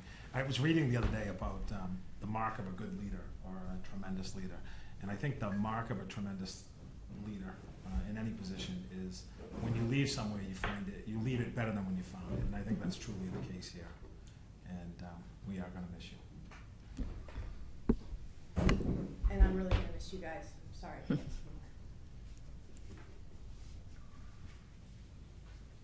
I'll prepare something for Tuesday. Hopefully you'll make enough fun of me that I will have the bandwidth to say something on Tuesday. Yeah. But it's been an amazing experience, and I could not have asked for a better school committee. I mean, you know, you hear from superintendents about tension with school committee, and I just can't even imagine. You guys have been amazing, and what what a leadership team I inherited. So I'm really going to miss you guys a ton. Oh my gosh. Wow, look at that. You're off, it's done. It's $49.99, right? Oh my God, it's beautiful. Oh my gosh, it's so meaningful. It's beautiful. Thank you, Jen. Thank you guys. Thank you.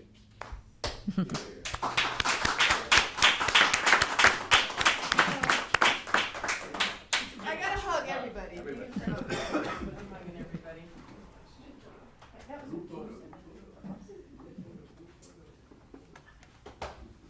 Yeah, we'll do group photo with Jen and the chair. Yeah.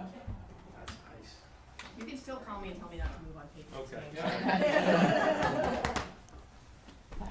All right. So now I think we need a motion to adjourn. I move we adjourn.